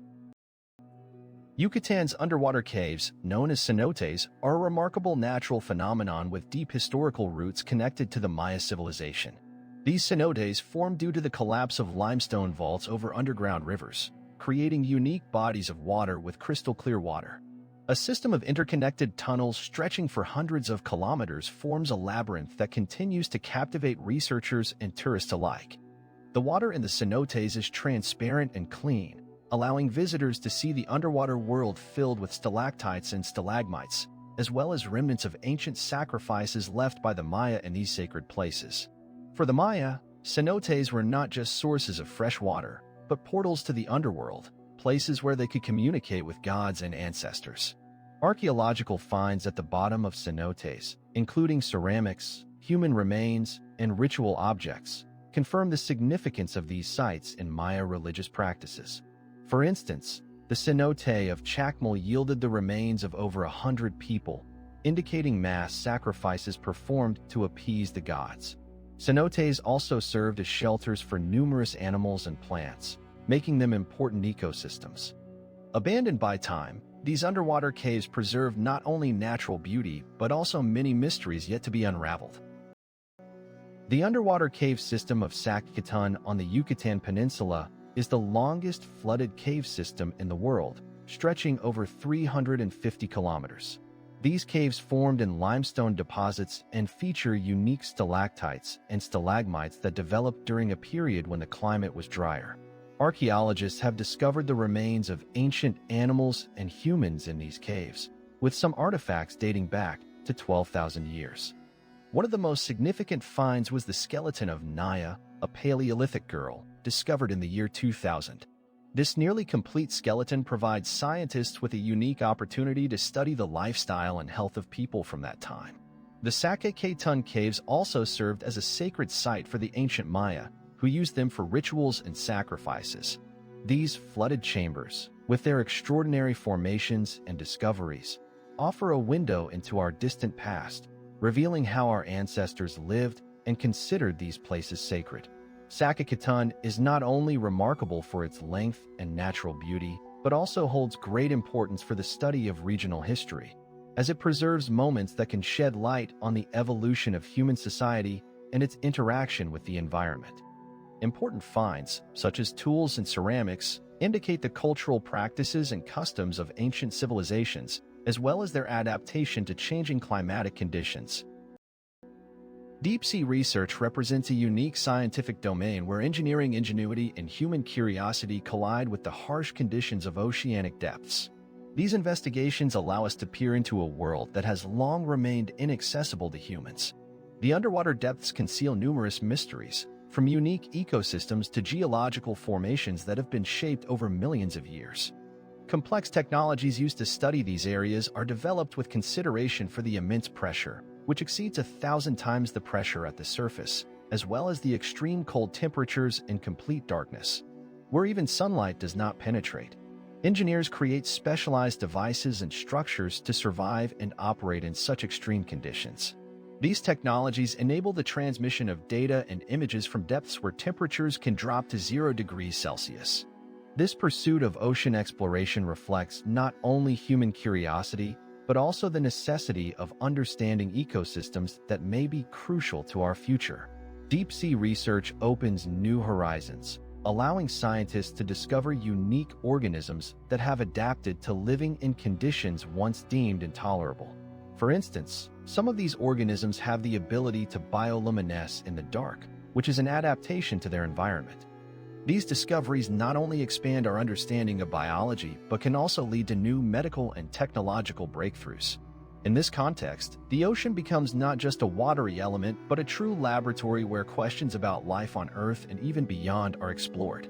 Thus, deep-sea research continues to evolve, opening doors to unexplored realms where each new project is a step towards unraveling the mysteries hidden beneath the water's surface.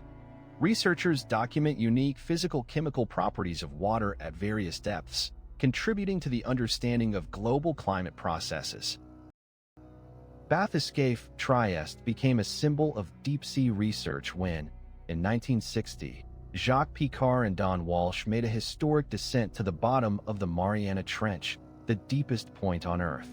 The Trieste was uniquely designed with a sturdy spherical cabin capable of withstanding immense pressure at great depths, and a float filled with gasoline to provide the necessary buoyancy. This vessel was engineered to protect its crew from the extreme conditions prevailing at the ocean's depths. The descent lasted 9 hours, and they reached a depth of approximately 10,900 meters. During their descent, they encountered a flounder, which was a remarkable discovery. This moment symbolized that even in the most inaccessible places, life can be found. The Trieste expedition opened new horizons for science, providing valuable information about marine ecosystems and conditions at great depths, and inspired entire generations of researchers. Engineers and scientists, inspired by the success of the Trieste, began developing new technologies for deep-sea research, which in turn expanded our knowledge of the ocean depths and their biological inhabitants. The deep-sea vehicle Mira is a unique Russian invention capable of descending to a maximum depth of 6,000 meters. Developed in the early 1990s, it is renowned for its exceptional strength, thanks to specialized materials used in its construction, including a titanium hull that can withstand immense pressure at great depths. Mira is equipped with state-of-the-art life support systems, allowing the crew to remain underwater for up to 8 days. Inside the vehicle, comfortable working conditions are provided for scientists, including air filtration and oxygen supply systems. One of the key features of Mira is its manipulator arms, which enable various operations, such as collecting samples and installing equipment on the ocean floor. The vehicle is also equipped with high-quality cameras and scientific instruments for studying marine ecosystems and geological structures. Among the most notable expeditions of Mira is the investigation of the sunken Titanic in 1999, during which it became the first vehicle to reach the wreck site and gather extensive data on the ship's condition and the surrounding environment. Additionally, Mira was used in the filming of James Cameron's famous movie Titanic, further enhancing its reputation. The vehicle has also conducted research on hydrothermal vents, which are unique ecosystems where life thrives in extreme conditions, thereby underscoring its significance for oceanography and biology. Throughout its expeditions, Mira has collected a vast amount of data that continues to be used by scientists to study oceanic processes and ecosystems. Modern deep-sea drones and autonomous underwater vehicles represent a breakthrough in ocean research, offering several significant advantages over manned vessels. Firstly, the absence of human risk allows for long-term studies in conditions where manned missions would be extremely hazardous. For instance, autonomous underwater vehicles can operate at great depths where pressure exceeds 800 atmospheres, making human presence impossible. Additionally, drones can remain underwater for several months, unlike manned expeditions which are typically limited to a few days. In terms of size, these devices are significantly smaller, enabling them to explore narrow and inaccessible areas of the ocean floor that remain inaccessible to larger vessels. Leading models such as Seakite and Remus boast impressive technical specifications. For example, Seakite can reach depths of up to 3,000 meters and achieve speeds of up to 7 knots. These vehicles are equipped with advanced navigation systems that combine GPS, inertial navigation systems, and underwater beacons for precise positioning. Power for drones is provided by high-efficiency batteries that can sustain operation for extended periods, as well as solar panels for recharging during surfacing. Data collection systems include numerous sensors capable of measuring temperature, salinity, pressure, and even the chemical composition of water. Communication with the surface is achieved through acoustic channels, allowing for real-time data transmission and operator commands. These technologies play a crucial role in mapping the ocean floor, enabling the creation of detailed maps of the seabed and the exploration of hard-to-reach areas, such as underwater volcanoes and deep-sea canyons. Autonomous drones open new horizons in oceanography, providing capabilities that were once only a dream. The Nekton project is an ambitious scientific initiative aimed at exploring the depths of the Indian Ocean. The primary goal of this mission is to map uncharted sections of the ocean floor and study marine ecosystems that have long remained beyond the reach of scientists. The project employs submersible research vehicles and autonomous drones to explore depths of over 200 meters, where traditional research methods are not feasible. One of the project's significant achievements was conducting the first-ever live broadcast from depths exceeding 200 meters, which opened new horizons in oceanography and raised awareness of the need to preserve marine ecosystems.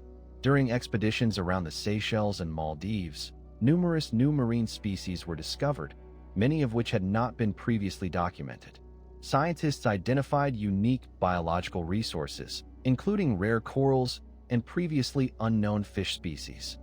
Mapping the ocean floor also revealed previously unknown underwater landscapes that could impact local ecosystems and fisheries. Using the data collected, researchers plan to develop strategies for conserving marine environments, which is particularly relevant in the face of global climate change and ocean pollution. Underwater archaeology is a unique field of science dedicated to the study of submerged objects and cultural heritage. Specialists in this area face numerous challenges, from variable underwater conditions to the need for specialized equipment. Archaeologists and historians, diving into the depths of the sea, develop innovative methods for analyzing the remains of ancient ships, ports, and settlements. They employ underwater robots to explore hard-to-reach areas and use modern technologies such as scanning and 3D modeling to create accurate replicas of submerged objects. These methods not only document findings but also preserve them in digital format for future research. Archaeologists must also consider the impact of the marine environment on the preservation of artifacts, requiring them to have deep knowledge in materials science and biology.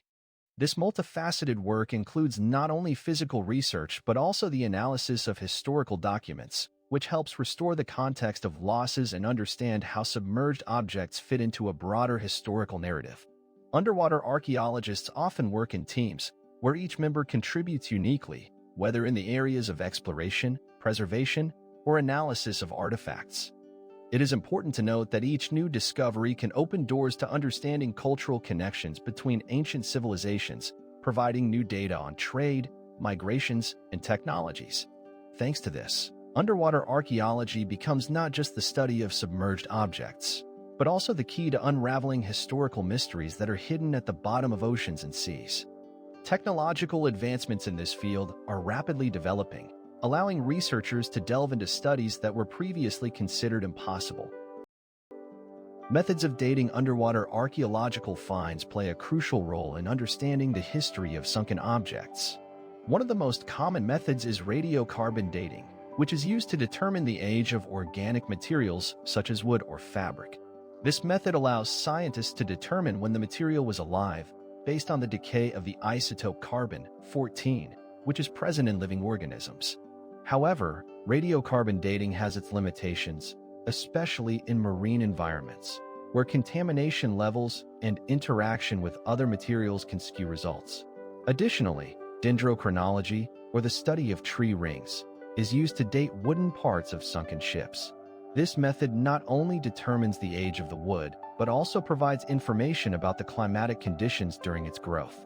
Challenges arise when wood has been exposed to seawater, which can make it difficult to read the tree rings. In the case of ceramics and coins, researchers use stylistic and technological features to establish the date of production. For example, certain patterns on ceramics can indicate specific time periods and cultural styles. However, underwater conditions can lead to corrosion and changes in appearance, complicating identification. Moreover, preserving the temporal scale underwater requires a special approach, as the marine environment can accelerate the decomposition and distortion of materials. To overcome these distortions, archaeologists conduct thorough on-site investigations, documenting all conditions in which artifacts were found. This can include studying the layer of sediment in which the artifacts were buried, as well as analyzing the condition of the artifacts themselves. For instance, if ceramics were found in a layer containing known datable items, this can help establish the temporal framework of the entire layer. It is also important to note that each discovery requires a comprehensive analysis, combining different dating methods to minimize errors and achieve the most accurate results. Conserving artifacts retrieved from the seabed is a complex and multi-stage process that requires the use of various technologies to ensure the longevity of the finds. One of the most common methods for stabilizing wooden elements is the use of polyethylene glycol, which penetrates the wood structure and replaces moisture, preventing its degradation. This process can take several months, and sometimes even years, depending on the condition of the material. For example, the famous ship Vasa took more than 3 decades to conserve. For metallic objects, electrolysis is often used, which helps to remove corrosion and restore the original appearance. This method involves immersing the artifact in an electrolytic solution, where reverse corrosion occurs, restoring the metallic surfaces. Ceramics and organic materials require a special approach. Ceramics are often treated with special solutions to prevent cracking and loss of structure, while organic materials such as textiles or leather are stabilized using freezing or special preservatives that prevent decay. These technologies require significant time and high expertise, making the conservation process not only lengthy but also expensive. Moreover, each find is unique, and the conservation methods can vary depending on the type of artifact and its state of preservation. Legal aspects of underwater archaeology are crucial for the preservation of submerged cultural heritage, and a significant role in this matter is played by the UNESCO Convention of 2001 on the protection of the underwater cultural heritage. This document establishes international standards for the protection and management of underwater finds, emphasizing the importance of preserving objects in their original context. The convention also defines the sovereign rights of states over submerged objects in their territorial waters, providing a legal basis for the protection of cultural heritage from illegal extraction and exploitation. The issue of treasure hunters becomes particularly acute when it comes to commercial salvage of artifacts, which often disregards scientific and ethical norms. These treasure hunters frequently raise valuable finds without proper documentation, leading to the loss of information about the context and historical significance of the finds. Ethical dilemmas surrounding the recovery of artifacts come to the fore when there is a conflict between the desire to preserve finds for study and the need to leave them in place to continue telling their story. For example, the raising of an ancient ship could deprive researchers of the opportunity to study its remains in the context in which they were found, which in turn could lead to the distortion of historical information. It is important to note that even with the existence of laws and international norms, the reality of the protection of underwater cultural heritage remains complex. In some regions of the world, where resources for protection and research are limited, submerged objects become easy prey for those seeking quick profit. In such conditions, underwater archaeology faces the challenge of combating poaching and protecting cultural values alongside scientific activity. Legislation, as a rule, lags behind rapidly changing realities, and the absence of clear international standards leads to legal gaps, creating additional difficulties for scientists and cultural heritage protectors. Photogrammetry and three-dimensional modeling have become revolutionary tools in underwater archaeology, enabling researchers to create detailed digital models of sunken objects. The process begins with archaeologists taking thousands of photographs of submerged artifacts and structures using underwater cameras. These images are then processed using specialized software that analyzes the images and creates three-dimensional models, accurately reproducing the shape and size of the objects.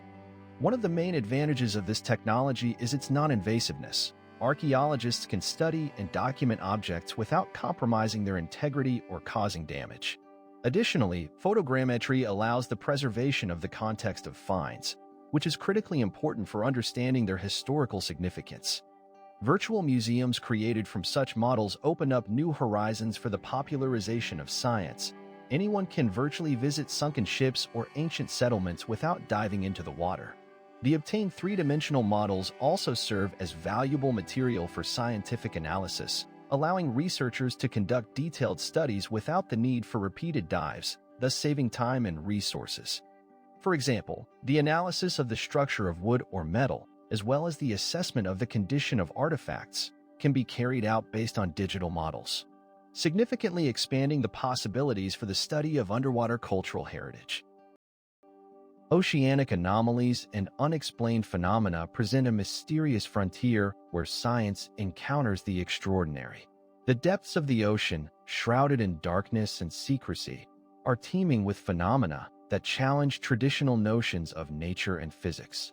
This is a place where reality and fantasy intertwine, from strange sounds to luminescent organisms whose existence still sparks debate among scientists.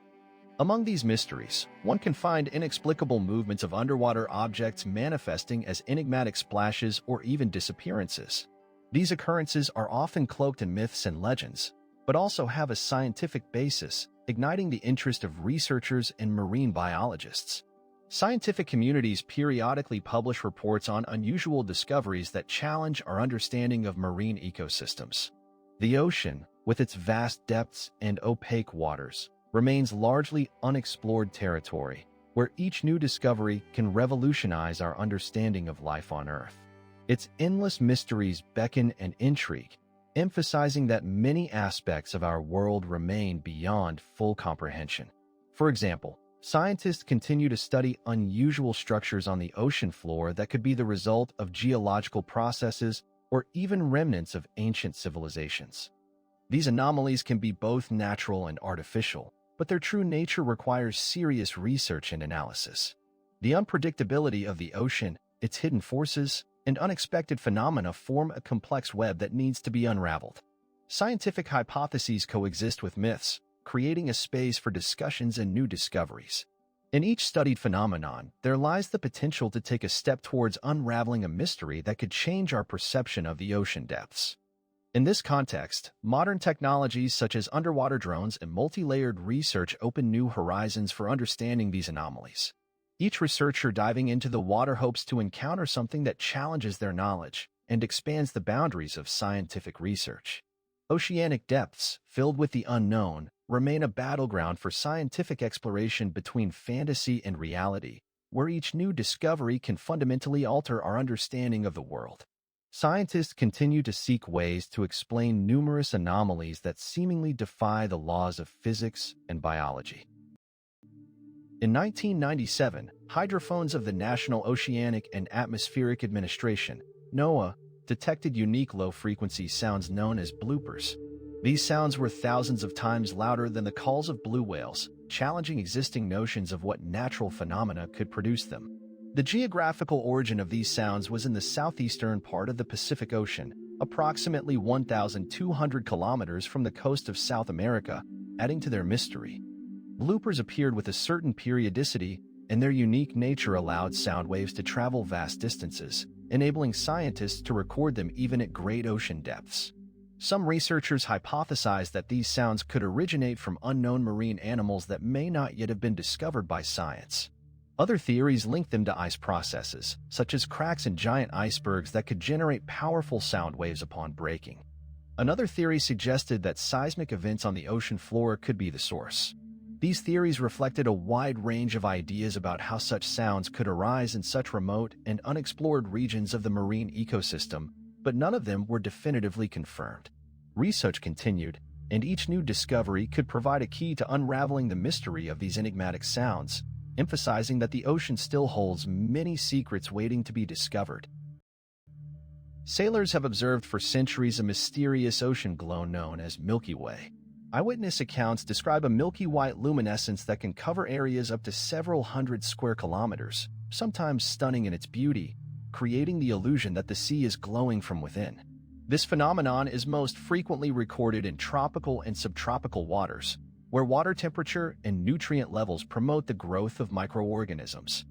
The scientific explanation for this phenomenon is bioluminescence, a process by which certain types of bacteria and plankton emit light in response to mechanical stimulation or changes in the environment. Satellite observations in recent years have confirmed that Milky Way can occur under conditions of high nutrient content in water, often caused by algal blooms or other ecosystem changes. This luminescence is particularly noticeable at night, when darkness enhances the brightness of the light, and sailors throughout history have noted that this phenomenon can be associated with certain weather conditions, such as calm weather or the absence of strong currents. In some cases, such as unusual lights near coasts or in the open ocean, it can serve as a harbinger of ecosystem changes, highlighting the fragility of the marine environment and the interconnectedness of living organisms and their surroundings. Experts continue to study this phenomenon, aiming to understand how it relates to climate change and other factors. Observations have shown that Milky Way can be not only a beautiful sight but also an important indicator of the ocean's health and the health of marine ecosystems. Among the numerous mysteries associated with the ocean depths, the Quakers stand out, enigmatic underwater objects detected by underwater vessels' hydroacoustic systems during the Cold War.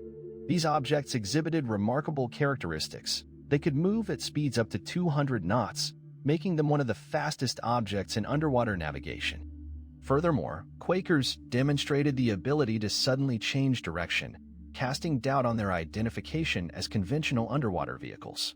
The depth at which these signals were detected varied, but they were primarily found between 100 and 400 meters, adding to their mysterious nature.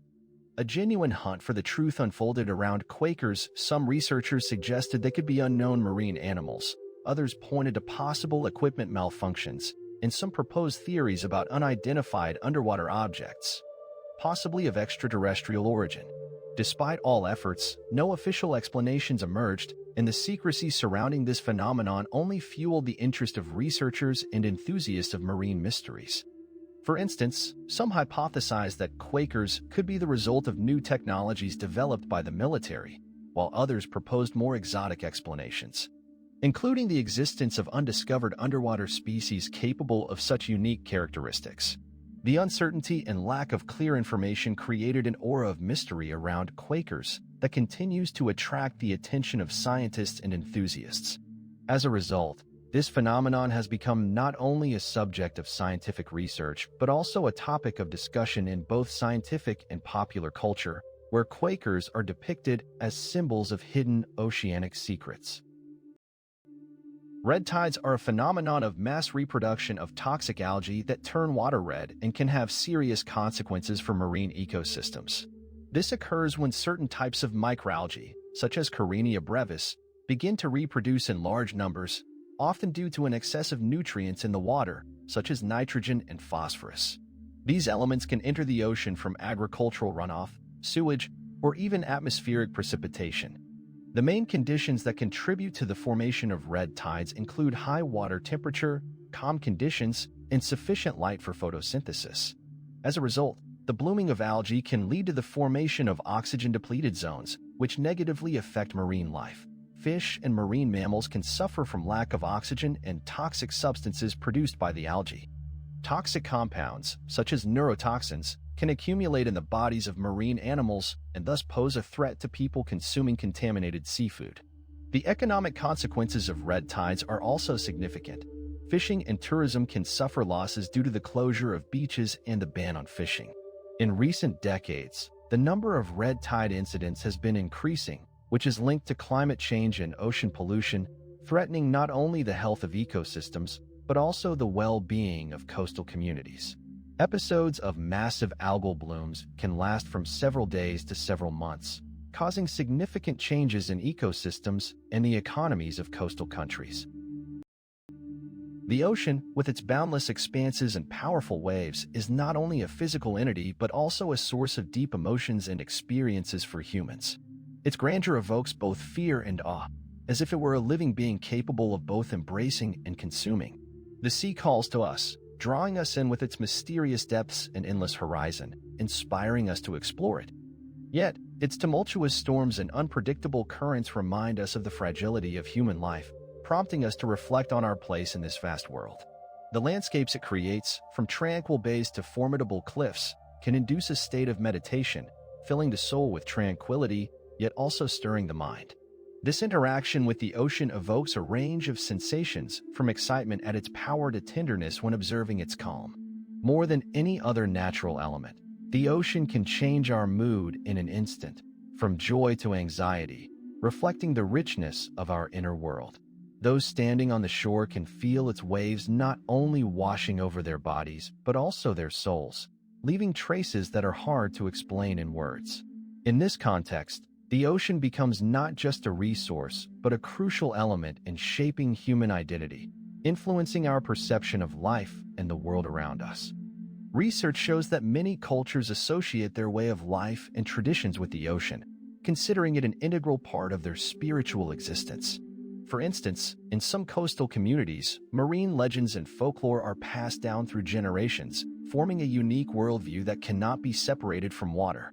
With every tide, the ocean continues to affect our consciousness, reminding us that it is not just a physical space, but a powerful force capable of shaping human destinies. Thalassophilia is not just a fleeting fondness for the sea, but a deep and multi-layered attachment whose roots go back to our evolution. Studies suggest that the hypothesis of the aquatic ape posits that our ancestors could have evolved in a water environment, which explains our innate attraction to water. This instinct persists today. Neurochemical processes in the brain are activated when we gaze at the water's surface or listen to the sound of waves, releasing dopamine and serotonin, substances that trigger feelings of pleasure and relaxation. Psychological research confirms the therapeutic effect of marine landscapes. They can reduce stress levels, improve mood, and even accelerate recovery from injuries. For instance, in one study, participants near the sea reported feeling significantly better than those in urban environments. Moreover, thalassophilia is reflected in art and literature. Many artists and writers dedicate their works to the sea, emphasizing its beauty and power.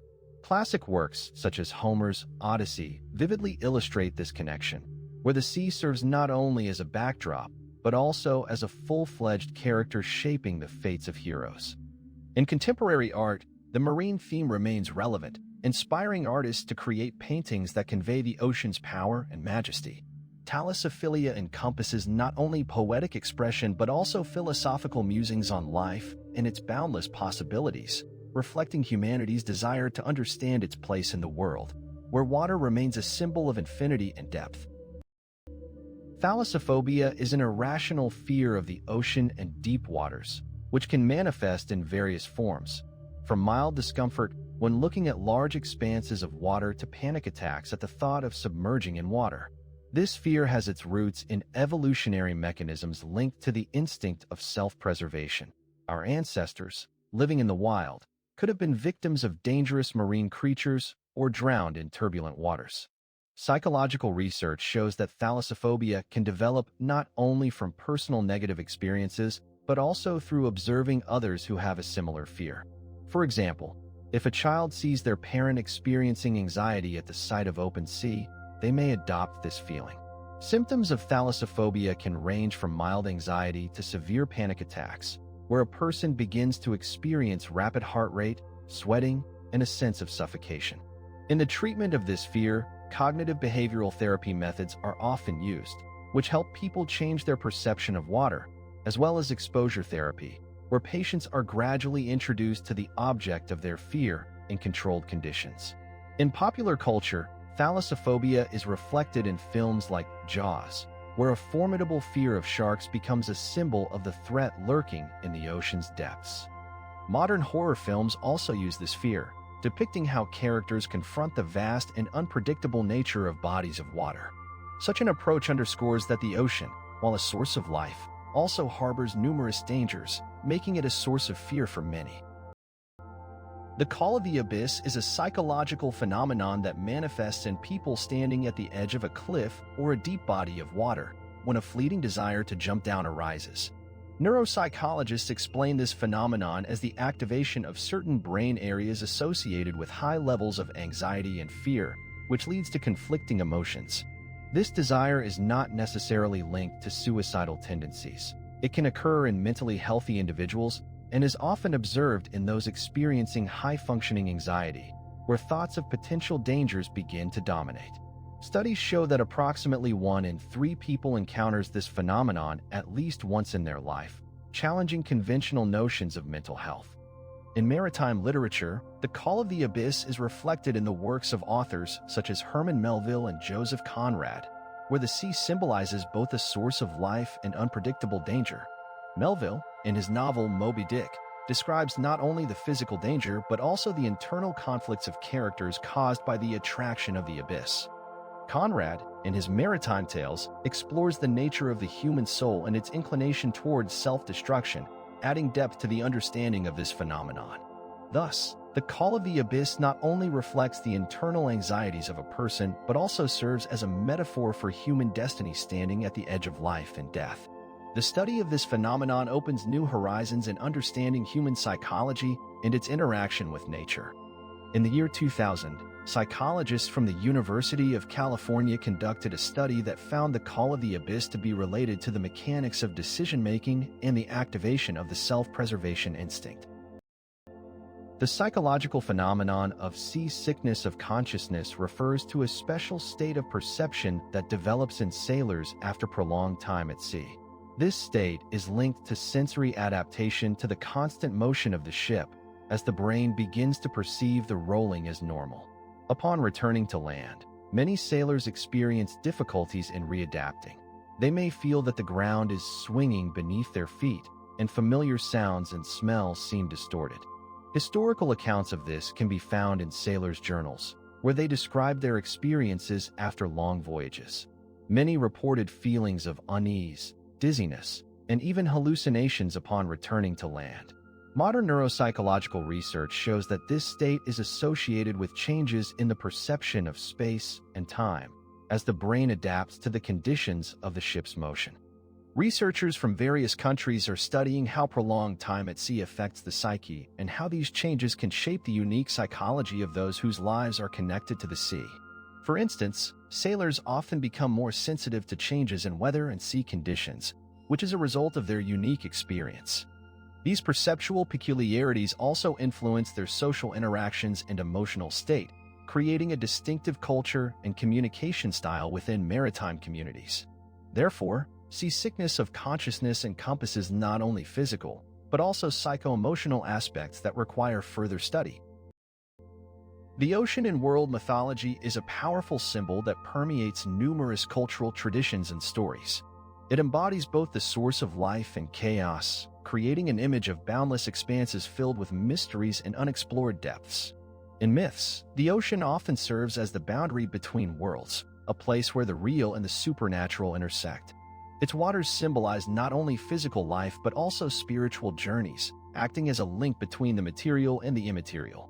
The ocean's depths become the home of various creatures that can be both protectors and threats.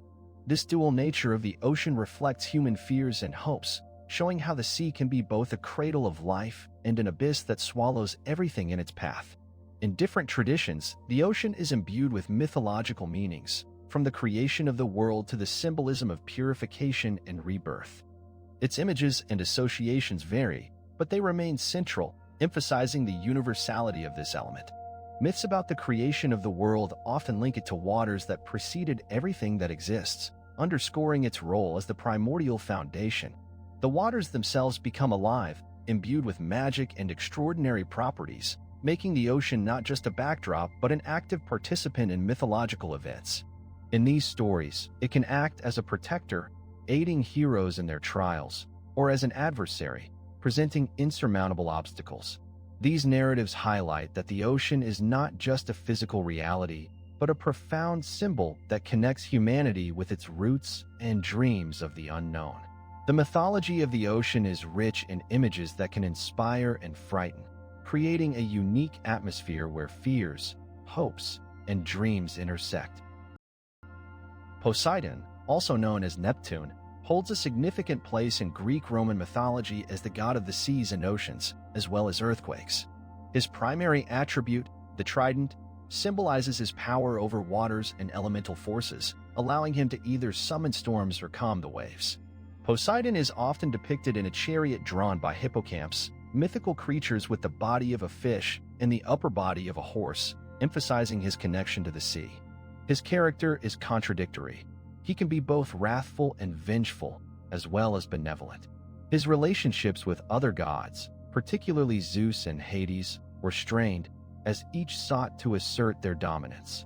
In myths, Poseidon often displays his jealousy, such as when he competed for the attention of the inhabitants of Attica by offering them a source of fresh water, but ultimately lost to Athena, who gave them the olive tree. The cult of Poseidon flourished in ancient Greek city-states, particularly in Corinth and Eleusis, where temples were built and rituals performed to appease the god and secure his blessing for sailors. In Roman culture, Neptune became an object of veneration, and his image evolved. In art, he was often depicted not only as the ruler of the seas but also as a symbol of abundance and fertility. In the Middle Ages, his figure was used as an allegory of power and control over natural elements, and during the Renaissance, Neptune became a popular subject in paintings and sculptures. For instance, the famous statue of Neptune by Benvenuto Cellini, created in the 16th century, became a symbol of Florentine power and prosperity. In our time, the image of Poseidon continues to inspire artists and writers, remaining a symbol not only of the sea but also of human strength and vulnerability in the face of nature. The Japanese sea deity Ryujin, also known as Watatsumi, holds a significant place in Japanese mythology. He is often depicted as a dragon ruling over an underwater palace called Ryugyujo, which is said to be home to various sea creatures and where precious pearls are kept. One of the most famous legends about Ryujin involves a magical pearl that controls the tides. According to the myths, if the pearl is lost or stolen, it can lead to catastrophic consequences for sailors and fishermen. Ryujin also has daughters, sometimes described as beautiful nymphs who can control waves and ocean currents. Their husbands are often portrayed as heroes who fight sea monsters and protect people from ocean dangers. In cults associated with Ryujin, sailors and fishermen perform rituals to appease the deity and gain his protection during voyages. These rituals may include sacrifices, prayers, and special dances performed on the shore. The image of Ryujin is also widely reflected in Japanese art and literature. He can be seen on old woodblock prints, where he is often depicted with powerful waves and sea creatures. In literature, Ryujin is a symbol of the power of nature, but also a guardian of balance in the world. His myths are passed down from generation to generation, remaining relevant today as Japanese people continue to respect the sea as a source of life and danger. In particular, in modern Japanese anime and manga, Ryujin often appears as a powerful and mysterious character who embodies both protection and threat. Tangaroa is one of the most significant ocean gods in Polynesian mythology, playing a crucial role in cosmogonic myths across various islands. His origins are interpreted differently in different parts of Polynesia. On some islands, he is considered the son of the first man, while on others, he is seen as a creation of Haumea or Tavarua. In legends about Tangaroa, his conflict with the forest god Tane is often depicted, symbolizing the opposition between sea and land, life on water and on land. According to one version, Tangaroa and Tane could not agree on the boundaries of their domains, leading to constant disputes and enmity. This struggle reflects not only mythological aspects, but also real issues faced by Polynesians, who depend on resources from both the ocean and the forests. Tangaroa is also associated with fishing and navigation, making him a central figure for coastal communities. Rituals related to his veneration include sacrifices and prayers for good luck in fishing. Important elements of Tangaroa's veneration are taboos concerning fishing on certain days or in certain places, emphasizing his role as a guardian of marine resources. Polynesians believe that violating these prohibitions could provoke the god's wrath and bring disasters at sea.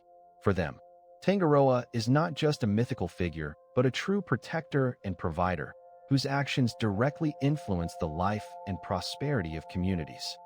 On many islands, he is depicted as a giant fish or a person with fish-like features, symbolizing his inseparable connection to the ocean. His influence extends far beyond mythology, permeating the daily lives of Polynesians, their culture, customs, and worldview. Aegir, the Scandinavian sea giant, holds a unique place in mythology, embodying the power and unpredictability of the sea. His abode, located at the bottom of the ocean, is a magnificent structure where he, along with his wife Ran, receives gods and other mythical beings. This underwater palace is adorned with self-luminous golden objects that create a mysterious glow reflected on the walls. Ran, in turn, symbolizes the dangers of the deep sea, for she is known for her 9 daughters, each representing a wave. Their names range from lake to storm. They dance on the water's surface, creating both beautiful landscapes and devastating storms. Yet, Ran is also renowned for her net, with which she ensnares drowning sailors, drawing them into her embrace like death itself. Feasts organized by Aegir are true celebrations, where gods enjoy dishes served on golden platters that glow in the darkness. These feasts, filled with joy, contrast with the dark aspects of the sea, where Aegir and Ran demonstrate the dual nature of the ocean. It can be generous, bestowing riches, and simultaneously deadly, taking lives. The symbolism of these deities underscores the complexity of humanity's relationship with the sea, where each voyage into the open ocean is a risk, but also an opportunity for glory. In literature and art, the ocean serves as a universal symbol that permeates creative works across all epochs and cultures. It embodies not only the vast expanses and mysterious depths, but also human emotions such as fear, hope, the desire for adventure, and the longing for freedom. Within its waters, one can see a reflection of the inner world of a person, their struggles and aspirations.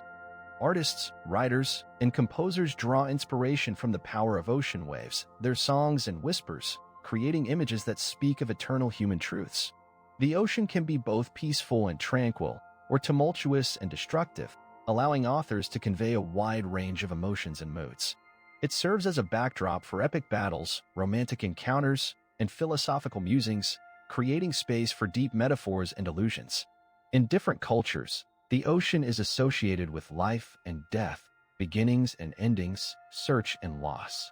This multi-layered symbol, capable of inspiring the creation of masterpieces, becomes an integral part of human culture, shaping our perception of the world and ourselves. Its waters hold secrets waiting to be revealed, and its waves continue to rage in the imagination of creators, forming unique artistic images and ideas. The perception of the ocean depends on time and place, and in each new work, it takes on new shades and meanings. As a source of endless inspiration, the ocean continues to stir the imagination, evoking the desire to explore its depths and discover new horizons. In this context, it becomes not just a backdrop, but a full-fledged participant in the narrative, influencing the fates of characters and driving the plot forward. Herman Melville's Moby Dick is a classic work that immerses the reader in a world of man and sea, where every detail holds profound symbolism. The white whale, embodying the untamed nature and the incomprehensible, becomes the ultimate goal of Captain Ahab, whose obsession with it leads to tragic consequences.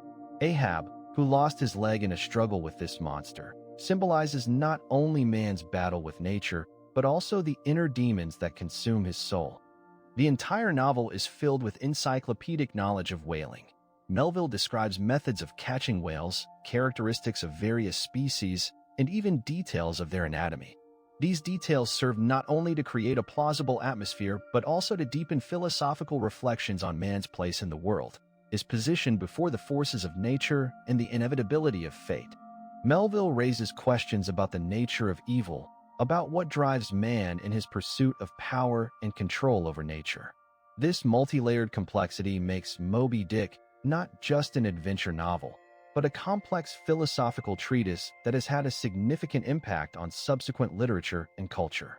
The work has inspired many writers and artists, and has been the subject of numerous interpretations, from the analysis of symbolism to existential reflections on human nature. The influence of Moby Dick is evident in the works of authors like Ernest Hemingway and William Faulkner, who also explored themes of solitude and struggle. Melville created not just a literary masterpiece, but an entire mythology where each reader can find something meaningful. For instance, the phrase, "keep an eye on the white whale," has become a cultural meme, symbolizing the pursuit of the unattainable. The novel continues to generate interest and debate about its significance, confirming its status as one of the greatest works of world literature. William Turner, known as the master of marine painting, created a series of paintings that revolutionized the perception of the sea and its representation in art.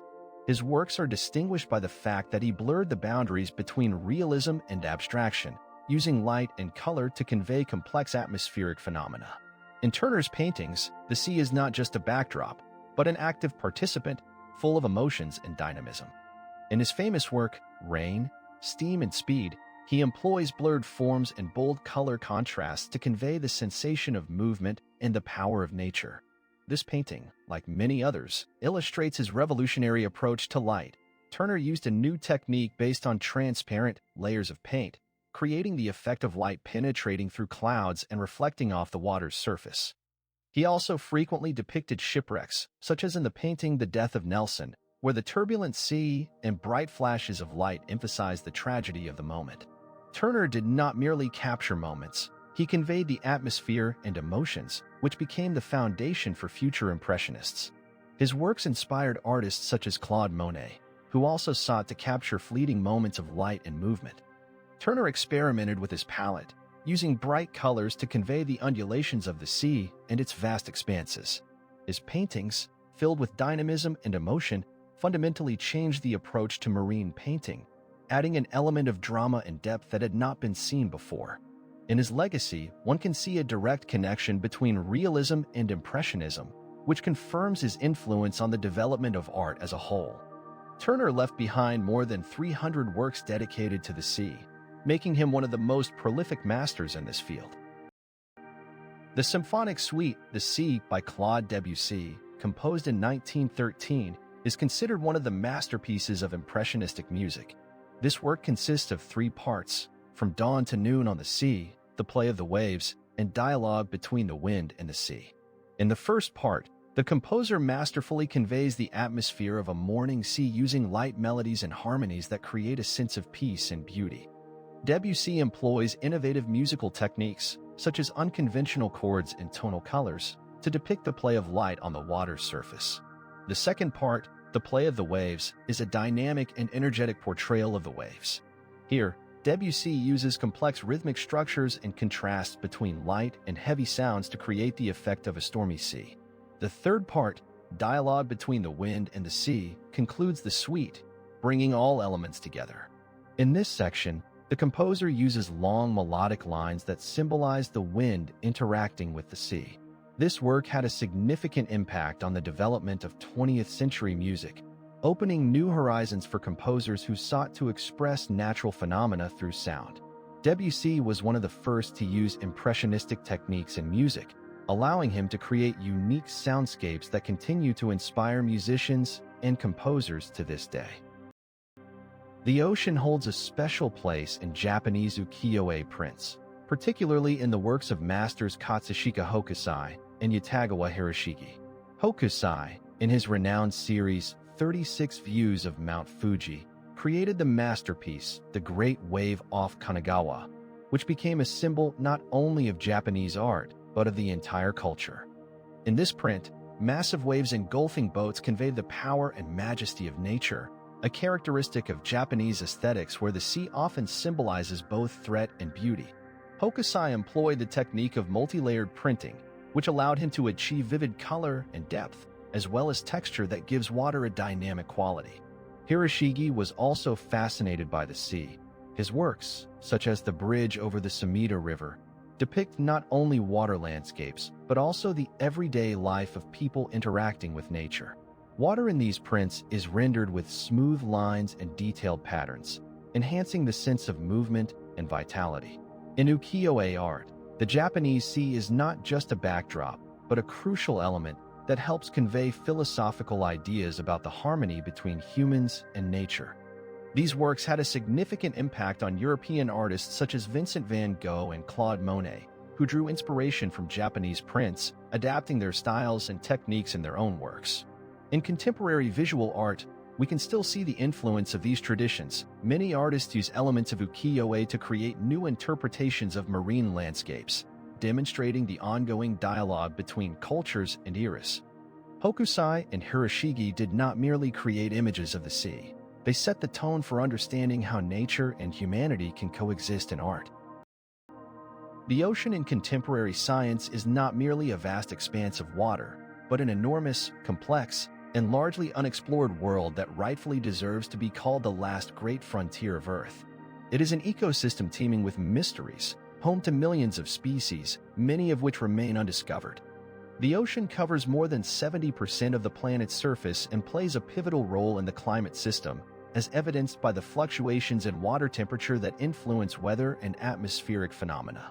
However, studying the ocean requires a multidisciplinary approach, where biology, geology, chemistry, and physics intersect, presenting unique challenges for scientists. Advanced technologies, such as autonomous underwater vehicles and satellite observation systems, have become indispensable tools for research. These technologies not only aid in exploring the depths, but also in addressing global issues like climate change, pollution, and resource depletion. Each ocean investigation opens new horizons and poses questions that still await answers. The ocean, as a living laboratory, continues to amaze us with its complexity and diversity, demonstrating that its mysteries are far from being fully understood. Its depths hide not only exotic creatures, but also vital resources that could be the key to humanity's future. The ARGEO project is a global network of autonomous floating buoys designed for monitoring the world ocean. These devices operate on a principle of cyclic submersion and surfacing. The buoy descends to a depth of up to 2,000 meters, where it collects data on temperature, salinity, and other parameters of ocean water. Then, the buoy surfaces and transmits the collected information via satellite, ensuring a continuous stream of data. Currently, the project operates around 4,000 buoys that cover almost all ocean basins. These buoys can measure not only temperature and salinity, but also pressure and current speeds, which are critically important for understanding ocean dynamics. The contribution of the ARGEO project to the study of climate change is invaluable. The collected data helps scientists track changes in ocean circulation that can influence global climate processes. Additionally, all information obtained from the buoys is accessible to scientists worldwide, fostering the exchange of knowledge and improving climate change models. It is worth noting that ARGEO has become the foundation for further research and developments in oceanography, enabling more accurate predictions of the consequences of global warming. The Seabed 2030 project has an ambitious goal to fully map the ocean floor by the year 2030. As of 2022, approximately 20% of the necessary work has been completed. To achieve this objective, the project utilizes multi-beam echo sounding technology, which provides highly accurate data on the ocean floor's topography. This technology operates by sending sound waves into the water and measuring the time it takes for them to return, enabling the creation of detailed maps of the underwater landscape. The project is being carried out through active international cooperation, involving not only scientific institutions but also commercial companies. Many fishing and research vessels, as well as private yachts, are participating in data collection, significantly accelerating the mapping process. The importance of Seabed 2030 cannot be overstated. Accurate ocean floor maps are essential for safe navigation, laying underwater cables and pipelines, and understanding the geological processes occurring in the oceans. These maps also contribute to the protection of marine ecosystems by providing better assessments of the impact of human activities on underwater environments. Mapping the ocean floor not only reveals the topography, but also identifies potential threats, such as underwater landslides that could trigger tsunamis or other hazardous phenomena. Modern research into deep-sea ecosystems around hydrothermal vents is opening new horizons in the study of life on Earth. In 1977, scientists first discovered these oases of life, on the ocean floor when the research vessel Alvin descended to depths of over 2,000 meters off the coast of California. These sources emit hot water rich in minerals, creating unique conditions for life. Unlike most ecosystems that rely on photosynthesis, life around hydrothermal vents is based on chemosynthesis. Microorganisms, such as archaea and bacteria, convert chemical energy from hydrogen sulfide and other compounds into organic matter, enabling them to survive in environments where light does not penetrate. These extremophile organisms, like the black smokers, can survive in toxic environments with temperatures up to 300 degrees Celsius and pressures exceeding 200 atmospheres. They have become the focus of intense scientific scrutiny because their study helps us understand how life might have emerged in the early stages of Earth's existence. Furthermore, similar conditions may exist on other planets, such as Europa, a moon of Jupiter, where an ocean beneath the icy crust could resemble our deep-sea ecosystems. Research into hydrothermal vents not only expands our knowledge of Earth's biodiversity but also raises questions about the possibility of life existing elsewhere in the universe. Scientists continue to conduct expeditions to the ocean floor, using modern technology and autonomous submersibles to collect samples and conduct analyses, which help us better understand the unique biological processes occurring in these remote corners of the planet. In 2000, new species of organisms were discovered, such as giant tube worms and sea snails, which amaze with their diversity and adaptations to complex conditions. These findings underscore how little we know about the depths of the ocean and how much more there is to discover.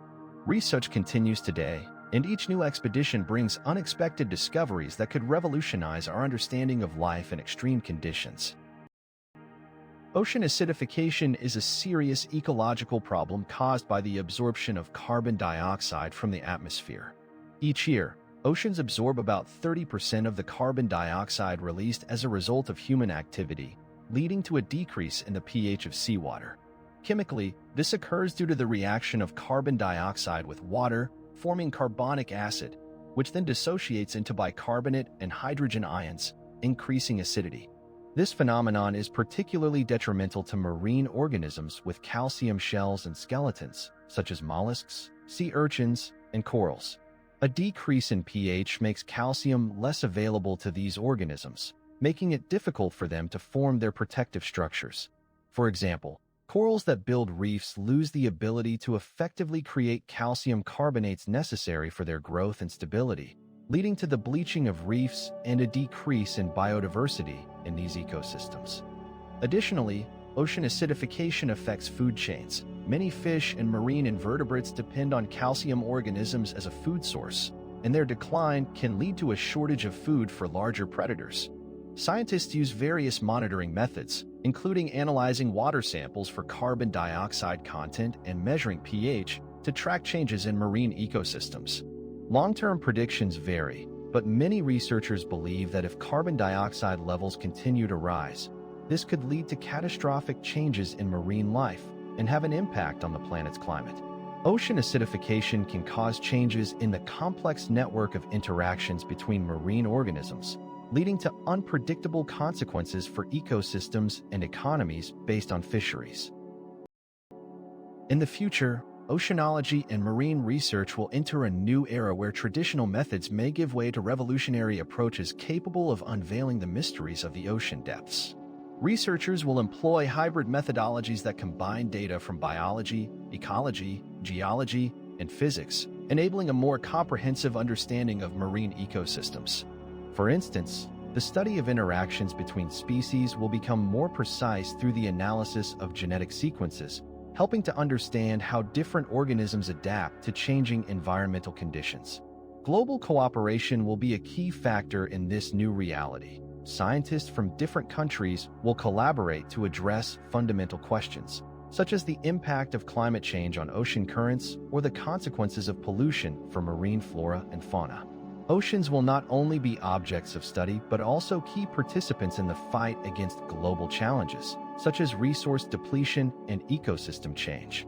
Future research will focus on understanding the mechanisms that govern life in the oceans, allowing for informed decisions to protect marine resources. One aspect of this approach will be the use of big data and analytics to identify patterns and predict changes in ecosystems. Additionally, active involvement of local communities in research and marine conservation processes will be crucial, as indigenous knowledge about marine resources can significantly contribute to sustainable management. Scientists will develop adaptive strategies that take into account local conditions and traditions, making marine conservation more effective and inclusive. As a result, the new era of oceanology will not only expand our understanding but also serve as a foundation for sustainable development of marine resources. In this context, studying the impacts on ocean health will be important, helping to shape policies at the national and international levels. Research will encompass both macro-level analysis of global trends and micro-level studies of individual species, providing data on the state of ecosystems at various levels. The development of new monitoring and assessment methods for ocean health and productivity will be necessary. This will require scientists to continuously update their knowledge and be open to change, becoming an integral part of their professional activity. Ultimately, future oceanology will be based on principles of collaboration and openness to new ideas, enabling the resolution of both scientific and practical challenges facing humanity. In these conditions, researchers will be able to focus on the most pressing and urgent issues, such as the impact of microplastics on marine organisms, which requires immediate attention. The application of artificial intelligence and machine learning in oceanography opens up new horizons for studying marine ecosystems. These technologies enable the processing of vast amounts of data collected by sensors on underwater vehicles and buoys. For instance, machine learning algorithms can analyze data on water temperature, salinity, and composition, revealing patterns that are difficult for humans to detect. Furthermore, computer vision allows artificial intelligence to identify marine animal species from images and sounds, significantly accelerating the process of identification and monitoring of populations. This is particularly important for the conservation of endangered species, as it enables timely responses to changes in their numbers and habitats. Modeling oceanic processes using AI is becoming more accurate. Scientists can create complex models that account for various factors such as currents, temperature, and ecosystem interactions, which in turn helps predict climate changes. Weather forecasting becomes more reliable as algorithms can process data on atmospheric and oceanic conditions, providing more accurate predictions of storms and other extreme weather conditions. Automation of the management of research underwater vehicles significantly reduces the time required for expeditions and increases their efficiency. Autonomous drones can perform complex tasks such as sample collection or sensor installation without constant human supervision. As a result, the application of artificial intelligence and machine learning in oceanography not only improves the quality of research but also opens up new possibilities for understanding the dynamics of oceans and the impact of human activity on the marine environment. Scientists are already implementing these technologies, and future research promises to be more in-depth and informative. The concept of the digital twin of the ocean is a detailed computer model that can reproduce all oceanic processes and phenomena. This project is part of a European initiative called Destination Earth, which aims to create highly accurate digital models of our planet. A key aspect of this concept is the integration of data from multiple sources: satellites providing ocean surface images, buoys recording wave activity and water parameters, and underwater sensors measuring temperature and salinity at various depths. All this data is combined to create a unified model capable of simulating local phenomena such as underwater currents and tides, as well as global processes, including climate change and its impact on the ocean ecosystem. The application of such models opens new horizons in managing fisheries, enabling the prediction of fish migrations and the optimization of fishing activities. Furthermore, the digital twin of the ocean can serve as a powerful tool for predicting natural disasters such as hurricanes and tsunamis, allowing for the early assessment of their consequences and the development of measures to prevent them. Such a model can also assist in planning maritime activities, including shipping and the development of marine resources, which is particularly important in the face of growing pressure on oceans due to human activity. The Destination Earth project is already in the active development phase, and its results may fundamentally change the approach to studying and utilizing oceans. Biomimicry in marine technologies opens new horizons in the development of underwater robots that mimic the behavior and movements of marine animals. One example is fish-like robots that can maneuver with high speed and precision, making them ideal for exploring underwater environments.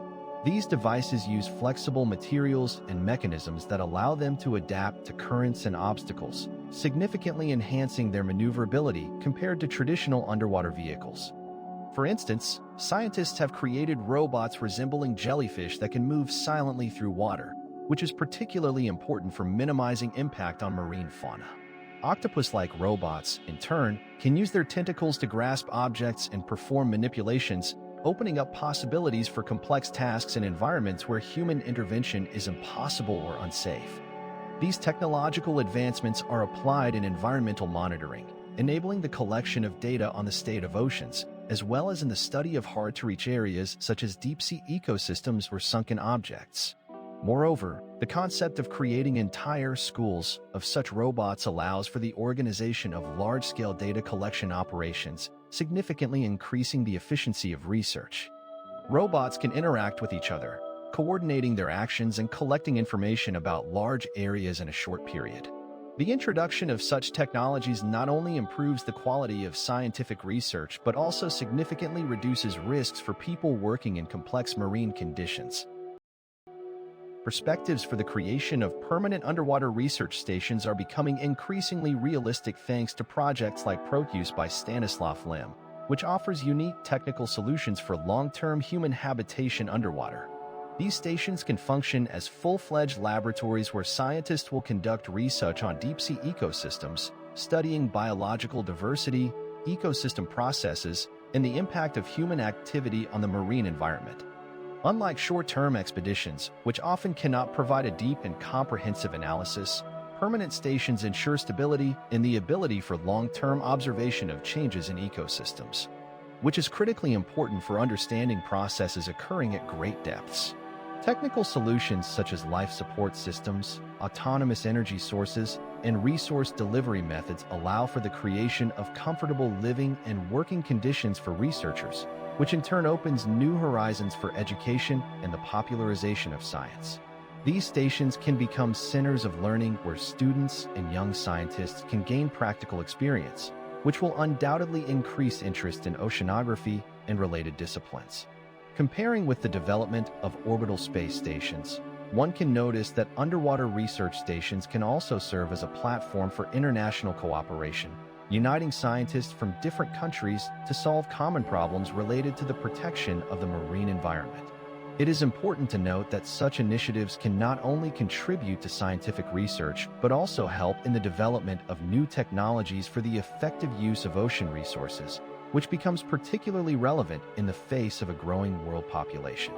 Successful implementation of such projects can lead to the creation of a network of underwater laboratories that will provide a continuous stream of data on the state of oceans and their ecosystems, which will ultimately have enormous significance for sustainable development and the protection of the marine environment.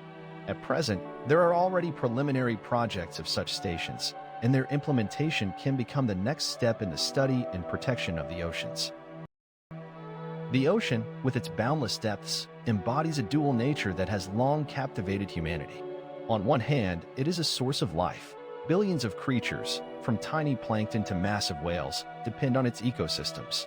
On the other hand, the sea is an insurmountable force, capable of transforming calm waters into a storm and destruction in an instant. It holds countless mysteries that humanity is just beginning to unravel. Scientific research, such as studying deep-sea ecosystems or searching for new resources, encounters the cultural symbolism of the ocean, which represents the unknown and mysterious. The sea inspires artists, poets, and scientists, driving them to decipher its riddles and create new myths. It is a space where nature demonstrates its power and beauty, teaching us humility before the might of its majesty. At the same time, the ocean is a cradle where new ideas and discoveries are born, a place where we seek inspiration and peace. Like life, the ocean is full of contradictions. It can be both nurturing and ferocious. This vast water world reminds us that, despite our achievements, we are but small parts of a vast system, and each of our discoveries only underscores the scale of the unknown. When we fall asleep to the sound of unseen waves, the ocean continues to hold our dreams, as it holds countless other secrets.